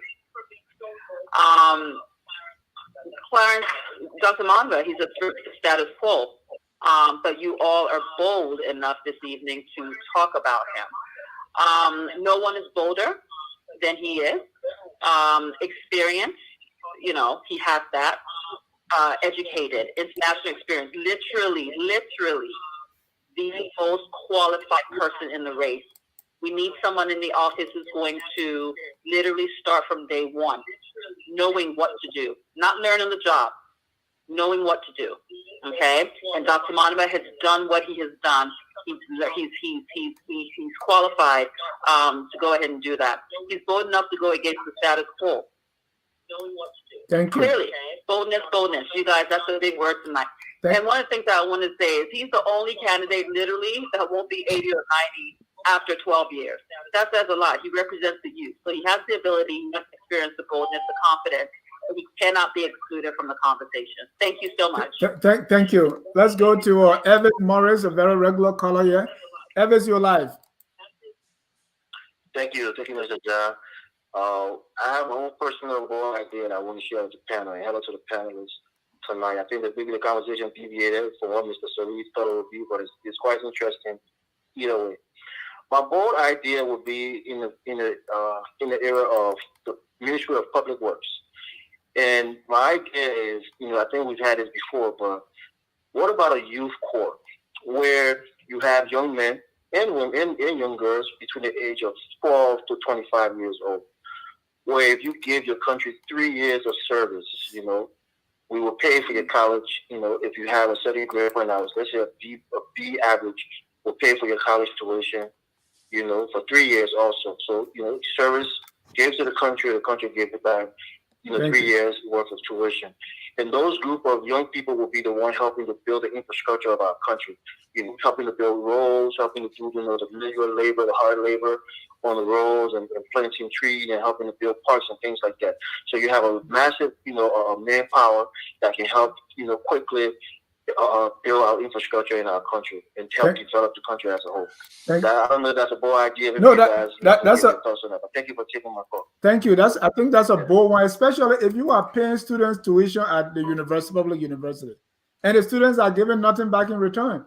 So, as a bold idea is people should serve, right? So that because you have to keep the fund revolving. Let me get Mr. Aliyu Samba Kamara. Aliyu, yes, sir. What are some of the bold plans? Thank you for having me, Focus.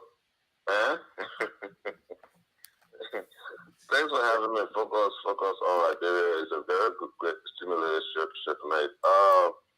I don't know. I think bold ends in this case may be relative to some, because I hear Ansony say that he hasn't heard anything bold, but at the same time says that Joe Biden said in the first 90 days, no cars will be stuck in the mud.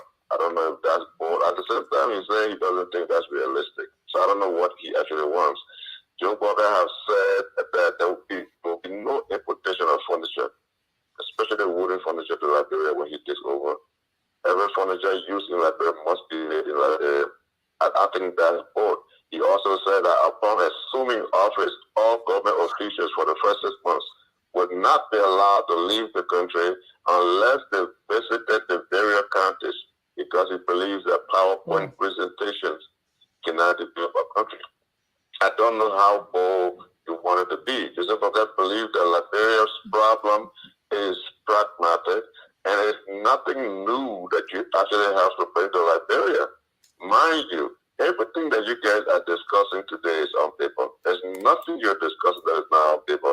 Whatever else Comey said about agriculture, that plan has already been drafted from Ellen Johnson Sirleaf, and it's on paper. All they have to do is improve on it, and then and carry it on. And when people say Rwanda president is a benevolent dictator. He's president for life. Is that what you want for Liberia, a dictator? And who told you there's no tribalism in Rwanda? Rwanda is not Kigali. It's only when it comes to governments that you don't talk about tribes. But tribalism is in Rwanda. And like the brother said, let me just say this before I leave you, Dennis. Campaign has not started. Okay? These guys are not going to be all over here talking about things when the time has not come yet. They're not going to exert the energy to leave that. We agree on something, Mr. Kamara. When they're talking. But the time is coming when these guys will say things. And yes, you're right. Everything they're saying will be the same, because Liberia has one way of solving Liberia's problem at this point. And you have to be pragmatic, you have to be realistic, and you you have to choose the person who has been there. Thank you. The brother spoke of green revolution. You know that. Thank you, Aliyu. In that instance. So thank you so much. Thank you. We gotta wait for October what? 10? October 5, so we can start hearing those plans. Then 3 days later we go vote. Right? All right. Let me go to Darling Warwood. Darling, you're live. Go ahead, sir. Yeah, thank you for having me. So, talking about ORBs, I think, like Mr. Coleman said, he wants to raise the budget to $1 billion. It's just a number. Anybody can say that. Yeah, but this is how you're going to do it. Okay. First of all, we talk about waste, fraud, and abuse in government. Look at how much we are paying our legislators. Outrageous amount of money we pay them. Salaries and benefits every month. We buy their gas. We buy fuel for their homes. You can raise the budget by firing all the legislators, or Mr. Warwood, or not paying them. We're talking about reducing their salaries and benefits. But it's part of the budget, so it's not going to raise the budget. Well, how about not giving each of them $30,000 every month, beside their paycheck? Why about the $30,000 is in the budget for every budget year? They put in the budget for themselves. Right, but how does not paying them that money raise the budget to $1 billion? We can take that money and invest it into agriculture. How much is that money? That money is somewhere in the neighborhood of $50 to $60 million. Okay, go ahead. Yeah. That's all I wanted to say. All right, thank you. To me, that is still not bold enough. 713 area code. Your name and where you calling from? 713-518-5097. Charlotte Soma.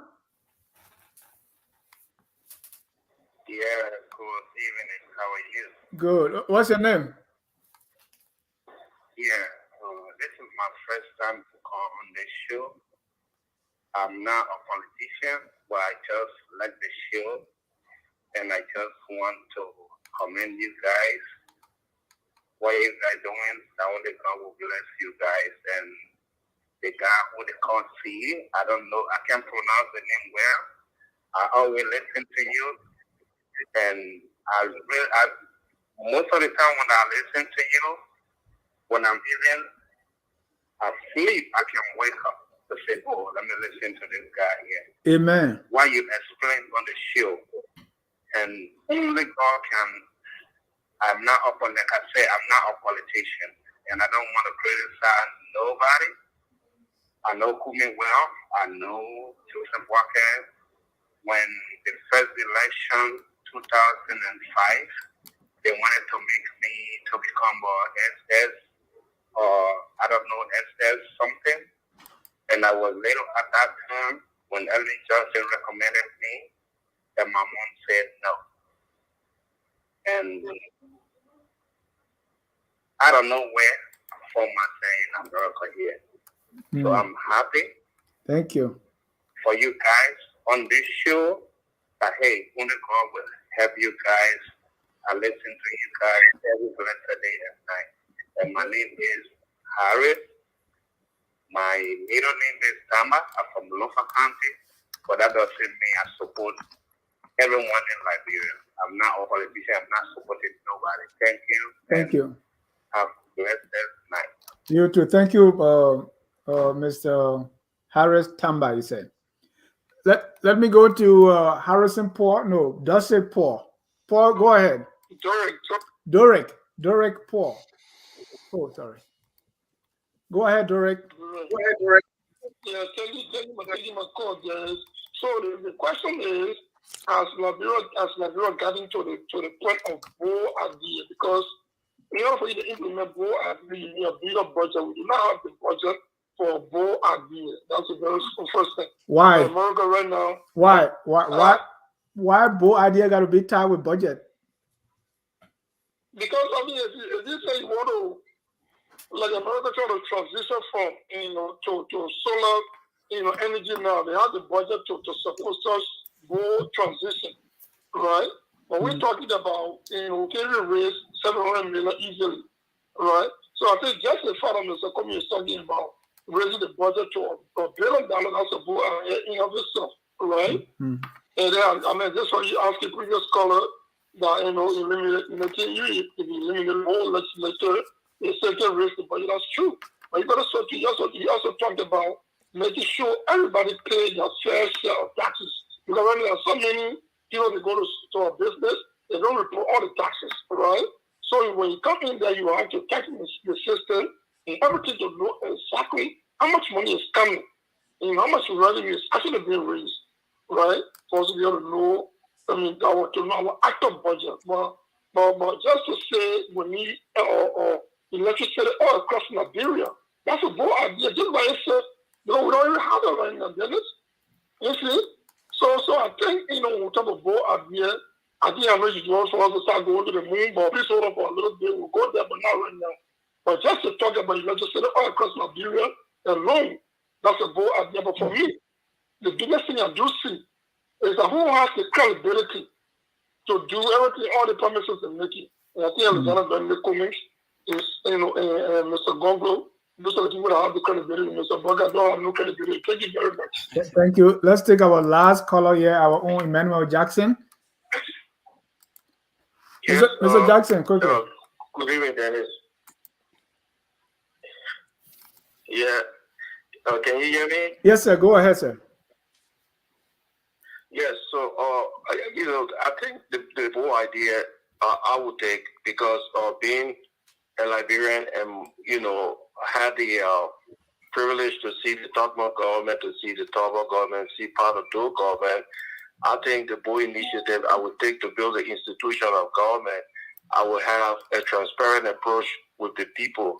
That is, I would name and shame those who budget or allocations are being appropriated under their supervision or to maintain those ministries and those agencies. If I find a corruption, I will call press conference and tell the Liberian people, name and shame them, because this is the problem we have. Without building institutions, the president is not the only person running the government. He dedicates responsibility to those ministers and directors and others. They have the budgets to maintain. The reason why I say this, I went home, I traveled on the road that Joe built. I traveled from Monrovia to Cape Mount. And the road was bad. It was the dry season. Where was the public work ministry doing maintenance work on the road? And I'm sure they would say they didn't have the money. And I'm sure those money have been appropriated. So I think as a leader, the bold step I would call press conference if it takes every day and tell the Liberian people this is what's going on in the government. I'm the head man, but I dedicate a responsibility to people and they are not carrying it out, because we have to build institutions. We can't just sit there and squander all the opportunities and then we say, international community, we don't have money to do this, we don't have money to do that, when the money has been appropriated in the budget for us to build those institutions. So I think that would be my bold initiative, to have complete contact with the Liberian people, be transparent with them and their money. Thank you so much. That will be our last caller. So we want to take at least 1 minute each to respond to our callers, and after that we'll be closing. Don't forget, what we're doing here tomorrow is Tough Talking Thursday, and we're going to be talking about the issues in this election. What are some of we just completed the census and the voter registration. How does it shift the voters map? I saw someone who was doing the voters of these counties and who's winning this county, the magic wall kind of thing like that. So we'll be talking more about these elections tomorrow on Tough Talking Thursday. This is where no tabata can pass. Let's go around the room for at most 1 minute for response to the callers. You think the ideas too were bold? Mr. Korlison, let me start with you. Well, I'm not sure the callers were really following the point of our conversation. No disrespect to them, but I think more or less they tried to present the issue of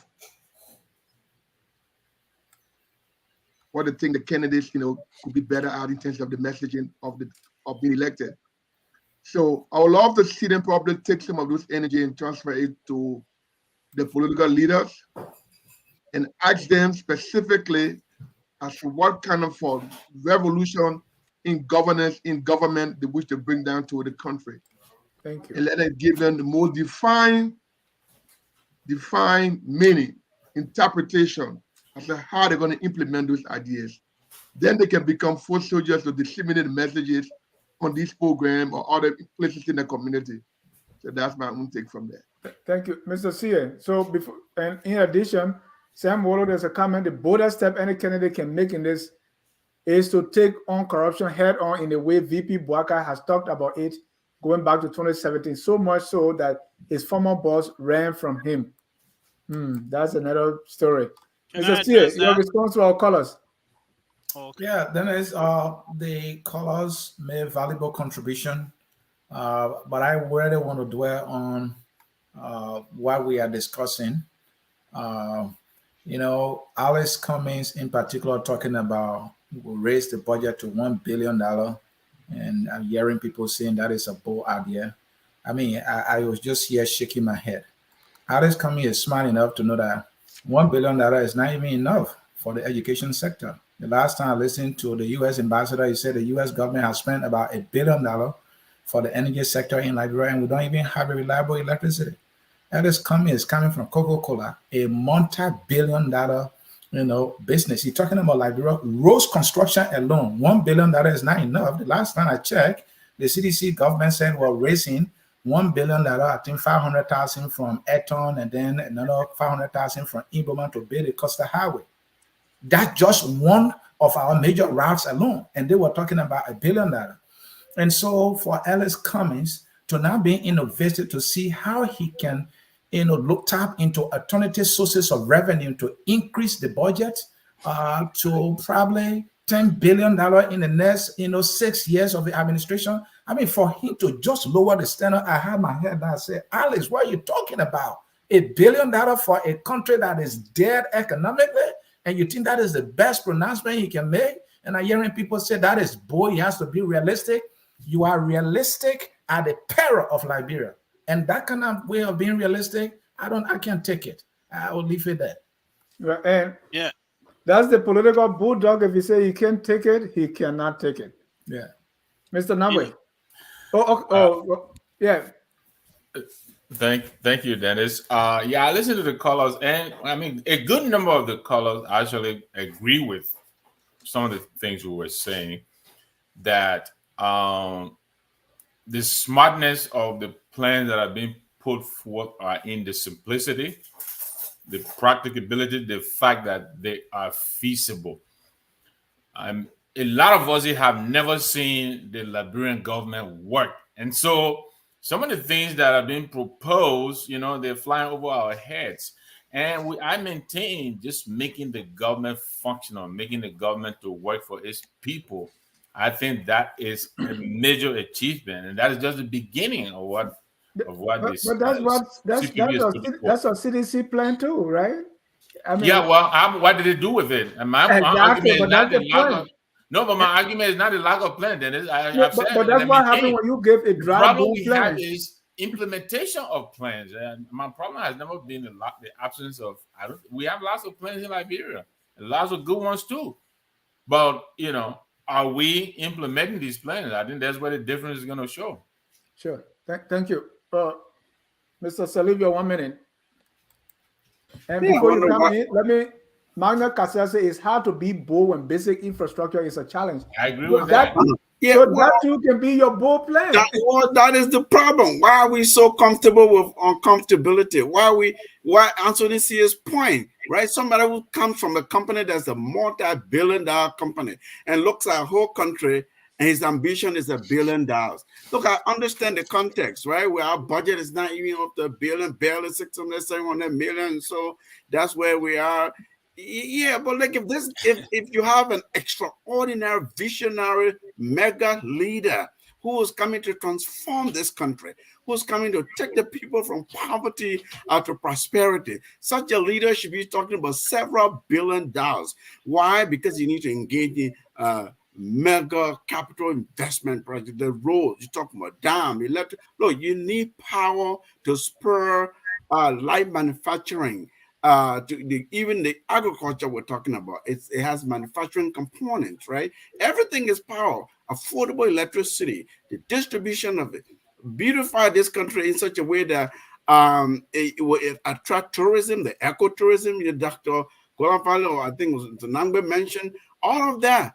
$1 billion is nothing. It's a drop in the bucket, a drop in an ocean rather, for those kinds of ideas. So my thing is, we can acquire those funds if we have a leader who knows how, because it's like people we like this is where we are, and so I can push it up a little bit. Therefore, I'm better than everybody. So I just wanted to make that comment. The callers, it looks like this was a coming show tonight, right? Because several of them agree with Mr. Nagbe and Dr. Golafale. Look, if you know, you know. Yeah. Well, You you just take the man, make you president one time. You don't have to go to election. Your belief is the best. That's the problem I have with the No. I always say, look, No. this thing is not.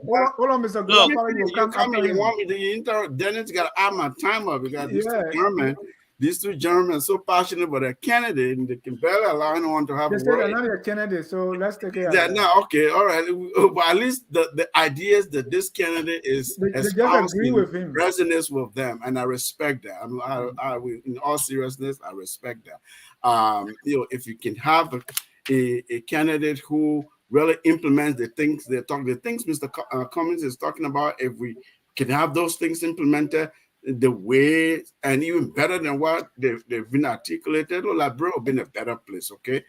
So we want that, but we're saying we can do a lot more than what we've been hearing from all of these candidates so far, or all their surrogates so far. That's kind of where I'm coming from. So I thank the callers for their contributions, but it looks like it was really partisan callers, people who support it, and rightly so. They spoke to the strength of their candidates. That's fine. Let me just quickly, before Mr. Korlison comes. Hold on, Mr. Nagbe. Jeremiah Gifler said Bendu Krumah has very good platform for Liberia if she is voted as president. Very smart woman. Go. I just wanted to share. I listened to her. I think she's good. But I wanted to address what Mr. Sieh and the Bulldog said here. I don't know. Is Mr. Cummings did not say he is going to take Liberia's budget to $1 billion for the rest of his presidency.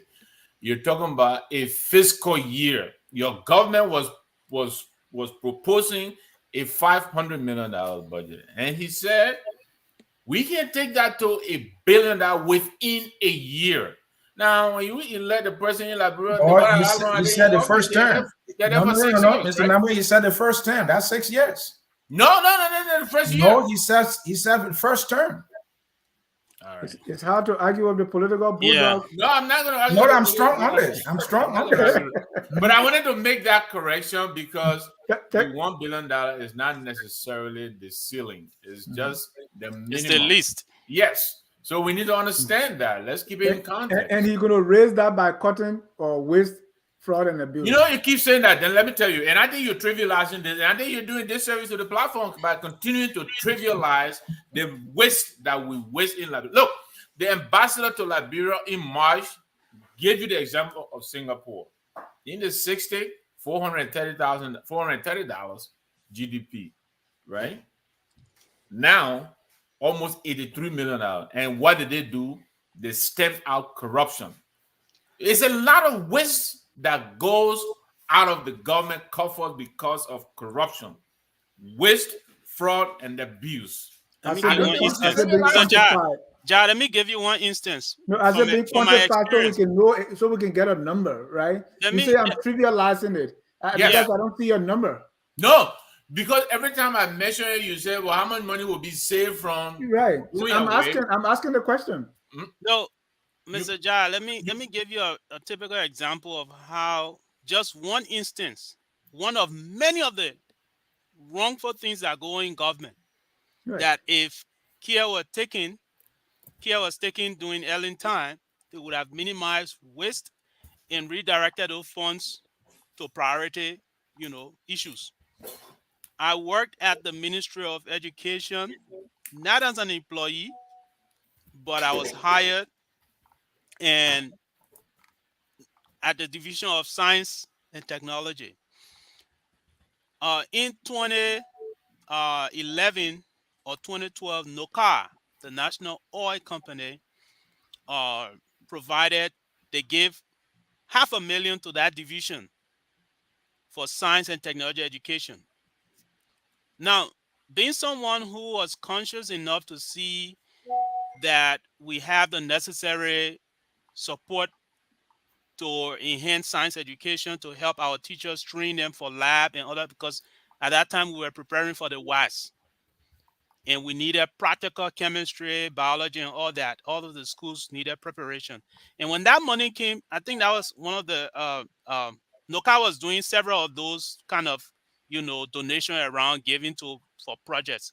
But that was one. And I witnessed the way people abuse resources, how the corruption goes on. I witnessed that. And that was terrible. And if you go around all government ministries and witness how people waste money, how they steal money, they call it that, they say the money was given to this division. But when you look, people from NOCA ran behind that money to get their share by creating mushroom organization to come and present proposals. Now, when you raise a red flag, somebody in the system press on you. And I'll be fearless and bold to say it. People in the system supported a corrupt act. Today, you can't even find what went on with that money. They ate that money. But if you have a system in place to arrest those kind of situations where waste, NOCA would justify, they used to justify why they're giving money to entities. But when you check behind all of those monies, just from that instance I witnessed, people, when the institution send money to this program, the very people within that institution run after that money to go and get some back through some mushroom groups, all kind of shady deals. So to minimize waste, I think that's one of the ways. If you strike down corruption, you implement the Whistleblower Act to make sure that people can be protected for reporting, wrongdoing and all that. I think that can minimize a lot and help Thank us you. to prioritize, put the money, direct them to the needed causes. And one last thing I wanted to say, one of the commenters, Sam Wolo, said something about a bolder step any candidate can make is to take on corruption head on. In a way, VP has talked about it going back 2017, so much that his former boss ran away from him. And I think this comment speaks to what is supposed to what Ambassador Joe Barker said recently on an interview. He said, our country has not seen the kind of leadership that is needed to transform the country. That alone, that Joe Barker said, he kind of discredited his former boss, that she provided no leadership. And I think that's one of the reasons that both of them do not, she doesn't support him, because he has a different idea on how to tackle corruption and institute good governance. Thank you. And again, I'm not trivializing waste, fraud, and abuse. Here, normally the Republican tagline, right? They say, "Oh, close down PBS. Don't do this. Still, that money is not enough." So what I want to see is to be able to quantify. If we do this, we are able to save this money. If we do X, Y, Z, we are able to save this money, and we can take this money to do this. But in the absence of that, to me, it's all platitude. Tomorrow at 7 p.m., come and join us for Tough Talking Thursday. Major issues in 2023 elections. We have the Tough Talking partner or panelists all represented here, and I will be here, the host. So you don't want to miss it. Gentlemen, thank you so much for the night. At this time, again, we're going to go around the room for closing. I think our audience participated well, even with the very small number, but very engaging. I like that. So let me start with you, Mr. Nagbe. Your closing. Let's use at least 49 seconds each. Thank you, Dennis, and thank you, panelists, for the opportunity. I think every time we gather here to to discuss Liberia is a good day because we're putting forth ideas, and I'm sure that people listening here and some of them will make use of some of these. I like to close by saying October 10, 2023 is going to be a monumental year for Liberia, and we have to look across the spectrum and make sure we choose wisely.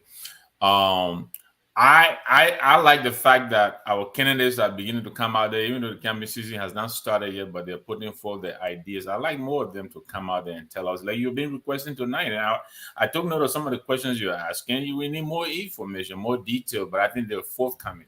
So I'm very pleased by that. I'm specifically happy that Mr. Ellis Cummings continues to put out there what he intends to do. He is now waiting until after the election results are announced on October 11th, and then he says, now what? He doesn't want to do that. He wants to come in the place there ready to run. And he says that even on the inauguration day, he's going to go to work. He already has a plan in hand. Within the first 100 days, he is trying to put forth $20 million that will energize the economy by creating jobs, youth service program, the youth corps, entrepreneur program, small loan scheme, agriculture.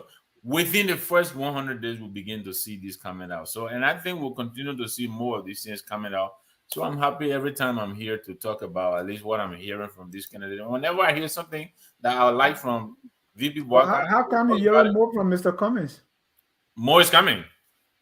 You are hearing more. Why are you not hearing from the other candidates? You're hearing more from Mr. Cummings. That's exactly what I'm asking. I'm saying I'm hoping that soon I will hear from VP Walker. I know Councilor Gonglo is saying some things. Dr. Moneyba is also saying some things. But hopefully the other candidates will begin to pull for their idea, because we don't want to experience what we experienced in 2017. Some of the candidates did not even debate. They were just a shoe in. We don't want that. Look, where's that? Where that got us. So thank you very much. Mr. Sieh.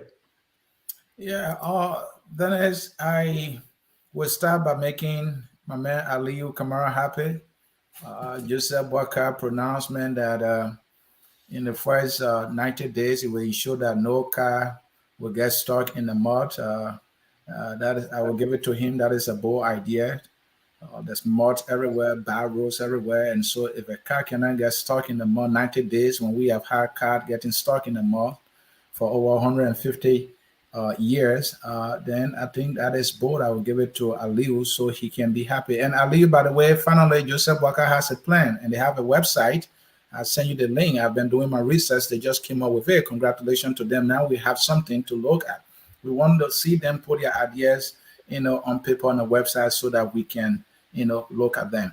Clarence Moneyba has good ideas that are bold too. For example, on the issue of energy, right? He talked about, initiating a nationwide renewable energy program for, hundreds of villages and towns. And he talked about that he will purchase 1 million individualized solar kits for rural areas outside of the national grid. And I think that is big. And I agree that Cummings' plan to make sure that there is reliable internet connectivity across the length and breadth of the country, that he will find the money to do so, something that early Justice Sirleaf, the judge $65 million to get that done. It was not get done.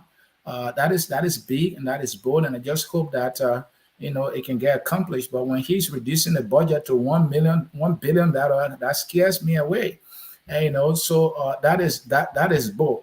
So Waka got something bold, Monuba got something bold, and Tiawan Gonglo. I think it is bold also for Cummings to say that he will appoint a special prosecutor for the War Crime Code, but I just wanted for him to have gone farther, because we can use the very code system we have and start prosecuting these criminals. All right, these people violated our constitution. They took arms against the country. They killed people. Those are laws that they have broken. We can go after them. We don't have to wait for a specialized War Crime Code. The special prosecutor can start that process and they can face justice in Liberia Code. I just wish he had gone further to explain that, because if you're looking for the War Crime Code that we're all imagining and set these things into place, it's not gonna happen anytime soon. Tiawan Gonglo, he has some bold ideas. I like the fact that he said across Liberia, primary education, otherwise secondary education is going to be completely free. And another thing Clarence said is that before you graduate out of high school, you will have a skill. He said it will be mandatory that before a child graduates out of high school, you'll have some kind of technical skills before you get out. And I think that is bold, and it will require a lot of money to do so, because some people don't go to college after high school. That skill can help them to become a productive citizen. So yeah, some bold ideas, but they are not to my taste. I am bold enough, I'm fearless enough. I want to see that people put out bold ideas that will inspire the country, as Sirleaf put it, and that's why I wanted to see. Excellent discussion. I'm happy to be here. Okay. Thank you, Dr. Golafale. Yeah, let me end by speaking to the Liberian people. Presidential elections are a crucial part of any democratic society, and the outcome of October 10 will definitely shape the future of Liberia. And voters, you'll be going to choose your leader. Listen to their policies, listen to their plans, how well they articulate their plans. Interview them. You are the employer. So employ the best and someone who has a track record of changing, making changes, positive change, not just on the basis of serving in public service for long, or being in corporate space, or listening to their plans and their track records. It's very important, because they're going to shape your future for the longest. And whoever brings the best plan on the table, be it Dr. Monimba, be it Alex Cummings, Mr. Cummings, Honorable Boakai, Mr. Gonglo, or the current president, President Weah, the people are the employers. They're going to determine. All of what we've said here tonight, unfortunately, the average Liberian doesn't vote on the basis of bold, strategic, visionary plans. You will You see think the so? voting block. You will see how the voting block, from county to county, regardless of who on the ballot, the man in Grand Jida are going to vote for George Weah. George Weah, we all know that. That's not If true. Prince Johnson is on the ballot, he doesn't provide plan, Nima Kante going to vote for him. That's not So true. that's we see the numbers are there. It shows it. Right. The whole Lofa Kante will vote for Joe Boakai, whether Joe Boakai has plans or not. So the brightest mind, even you come in a race, is difficult because of the society we have, where people vote on tribal lines or sentiment, and things like that. If the late Charles Bronski was here, peace be to his ashes, the whole Basa will vote for him. They won't go to vote for someone else who is not Bazolian. So I mean, and one thing I like to say is, interestingly, every election, people get more educated. People ask challenging questions. It's gradually happening. We'll get there someday where people will be asking for concrete, bold plans, not only the intellectuals or the educated, but the common people. Yeah. And one important thing I love the media to do is challenge the candidates, challenge these parties when they bring out these. The candidate only go to the platform that give them Kool-Aid. So let them simplify their plans, what they want to do, even to put it in the local dialect, the local language. Let them do it. Let people understand.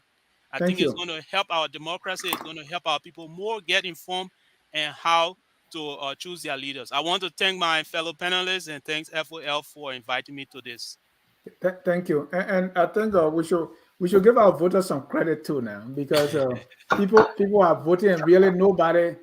But again, that's another thing. And the candidate, we encourage them, don't only go on friendly platform that will, instead of asking the question, they are actually promoting you. And of late, that's what we're finding. So before you even get some of the candidates, you have to pull out your wisdom tooth and give it to them and say, I've tried everything. But that's another story. Mr. Sirleaf, your closing. Well, thank you to our viewers for participating and watching, and thank you, fellow panelists. I've enjoyed the discussion, very spirited. Look, we don't have to be poor. Liberia has human capital. We can leverage it. There are things that are bold and visionary that may be risk taking, but are not rigid. That's not what we're talking about here. We're talking about not being comfortable with uncomfortability. That where we are, we think we're fine with that, right? There are countries that have fought hard and brought cohesion among their people, identify that sense of national purpose, that sense of patriotic drive that sort of attract people, a magnet of sort that draws people together so that they all can focus on the growth of their country. We've been naming examples tonight. That kind of attitude can bring about efficient government, and efficient governments are governments that deliver, are governments that grow and build nations. They cut waste. They fight corruption. Yes, Mr. Nagbe, I agree with you. This is not to be minimized because I have seen what corruption does to a country, to my own country, Liberia. You see one person building multiple, apartment complexes, investing in income that they cannot earn in 20 years just because they have access to budget within the space of a year or two. So if you multiply that by several thousand or hundreds of thousands, that's a lot of money that could have gone to hospital, could have gone to education. So corruption, definitely curbing corruption is one factor that can lead to national growth. Reconciling, holding people accountable so that they respect the rule of law, so that they know that there are consequences for action. That can lead to a sort of high moral society that respects its own laws, society that has, it knows its own dignity, that, we can gather, we can have 24/7 electricity. It's not impossible. Why can't we? Others are having better electricity supply. It may be struggling, we name Ghana and East countries in East Africa. They too don't have 100%, but they're way ahead of us. That's where I am looking to. That's where I believe Liberians and Liberia can be. So when we come here and talk about bold idea, that's not to suggest that what other people have or these candidates have are nothing, that we disrespect them, that they just don't know what they're doing. They all are doing something. They all have ideas. Of course, if you were to implement any of these candidates' plans and platforms, Liberia will be to a better place than it is now. Yes, but we want something better. We want to dream too. We want to be. There was one former president who said, if your ambition does not scare you enough, then your ambition is not big enough. I'm just paraphrasing the quote. And I really truly believe that individually and nationally. Our ambition has to scare us. Our vision has to scare us because that's what others have done and they've gotten somewhere. And we're not dreaming big enough. We're not being ambitious enough. So we're here to participate in these public square conversations for Liberia, for the sake of Liberia alone. It's not hatred of any individual in any way, shape, or form. So thank you for the opportunity tonight. Thank you. Let me go to our first time panelist, Mr. Rochford Manasuah Korlison, to give us the last word. Thank you. I want to say a big thank you to all my fellow panelists and to the moderator and the political bulldog, as they call him. I didn't know that. But anyway, I will continue to emphasize that the reason why we want these bold ideas to be very smart by all managerial terms of what smart is, strategic, measurable, achievable, realistic, and timely, is because we want every political aspirant to provide a recipe as to how Liberia can become a better place. It should not be seen as you revealing a fraternal secret. Because if Mr. Comey has the smart ideas for corporate governance, for creating jobs, we won't see those smart achievables goals of that bold idea so that if Boyka becomes elected, Boyka should be honored enough, respectful enough to borrow from the fountain of knowledge of Cummings to use those ideas for Liberia. If Mr. Gonglo has the best ideas for the judicial system, for governance, for fighting corruption, improving the court system, the rule of law, we want to see the bold ideas so that whoever wins can borrow from his ideas specifically to drive the country forward. If Mr. Boyka has the same thing for agriculture, he needs to provide it as such. And leaving all, I'm mentioning all of these areas because apparently these are the areas of strength of these candidates. It should not be because I want it and I will not present it, so no one else should get it. Liberia deserves better. We all want better for Liberia. So give us your bold ideas. Give us the strategic ways we can achieve them. Don't measurable with the realistic with the achievable. Give it to us. So that at the end of the day, we can invite you. When I say we, the sense that whoever wins, we invite you. Say, look, Mr. Gonglo, can you restructure our rule of law? Mr. Cummings, can you restructure our corporate society for employment? Mr.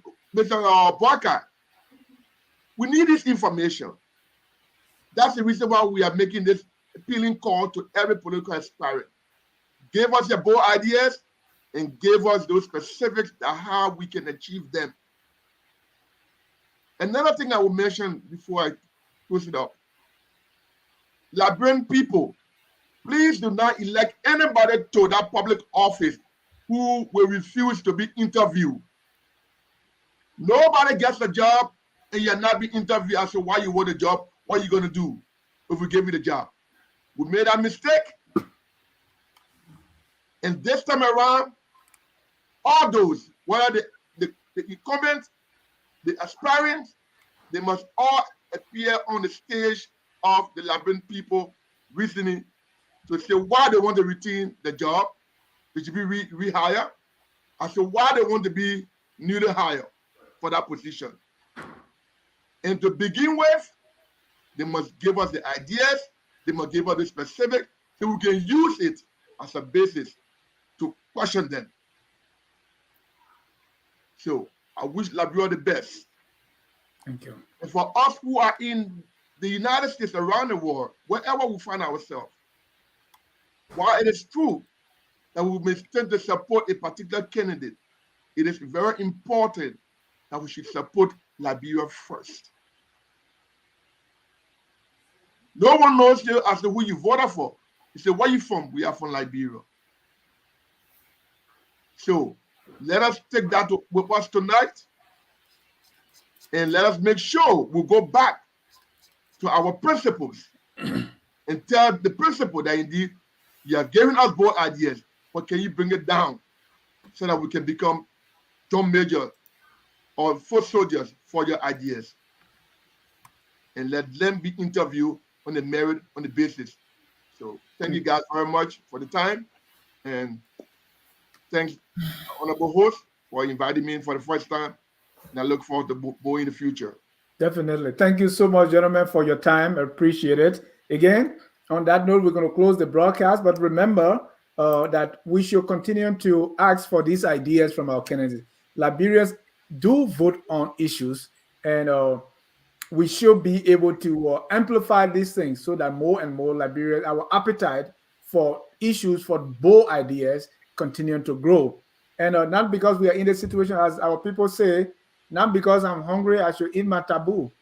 Let's press these people for their bold ideas. Let's press them so that they will give us something, so that when they falter or when they are in power, we use what they gave us before to hold them accountable. Thank you again. We'll now close with our song that says, "We are all Liberians." Have a good night and God bless you. We are Liberians. Liberia is our home. Liberian people. Liberia, you may say all we want. Liberian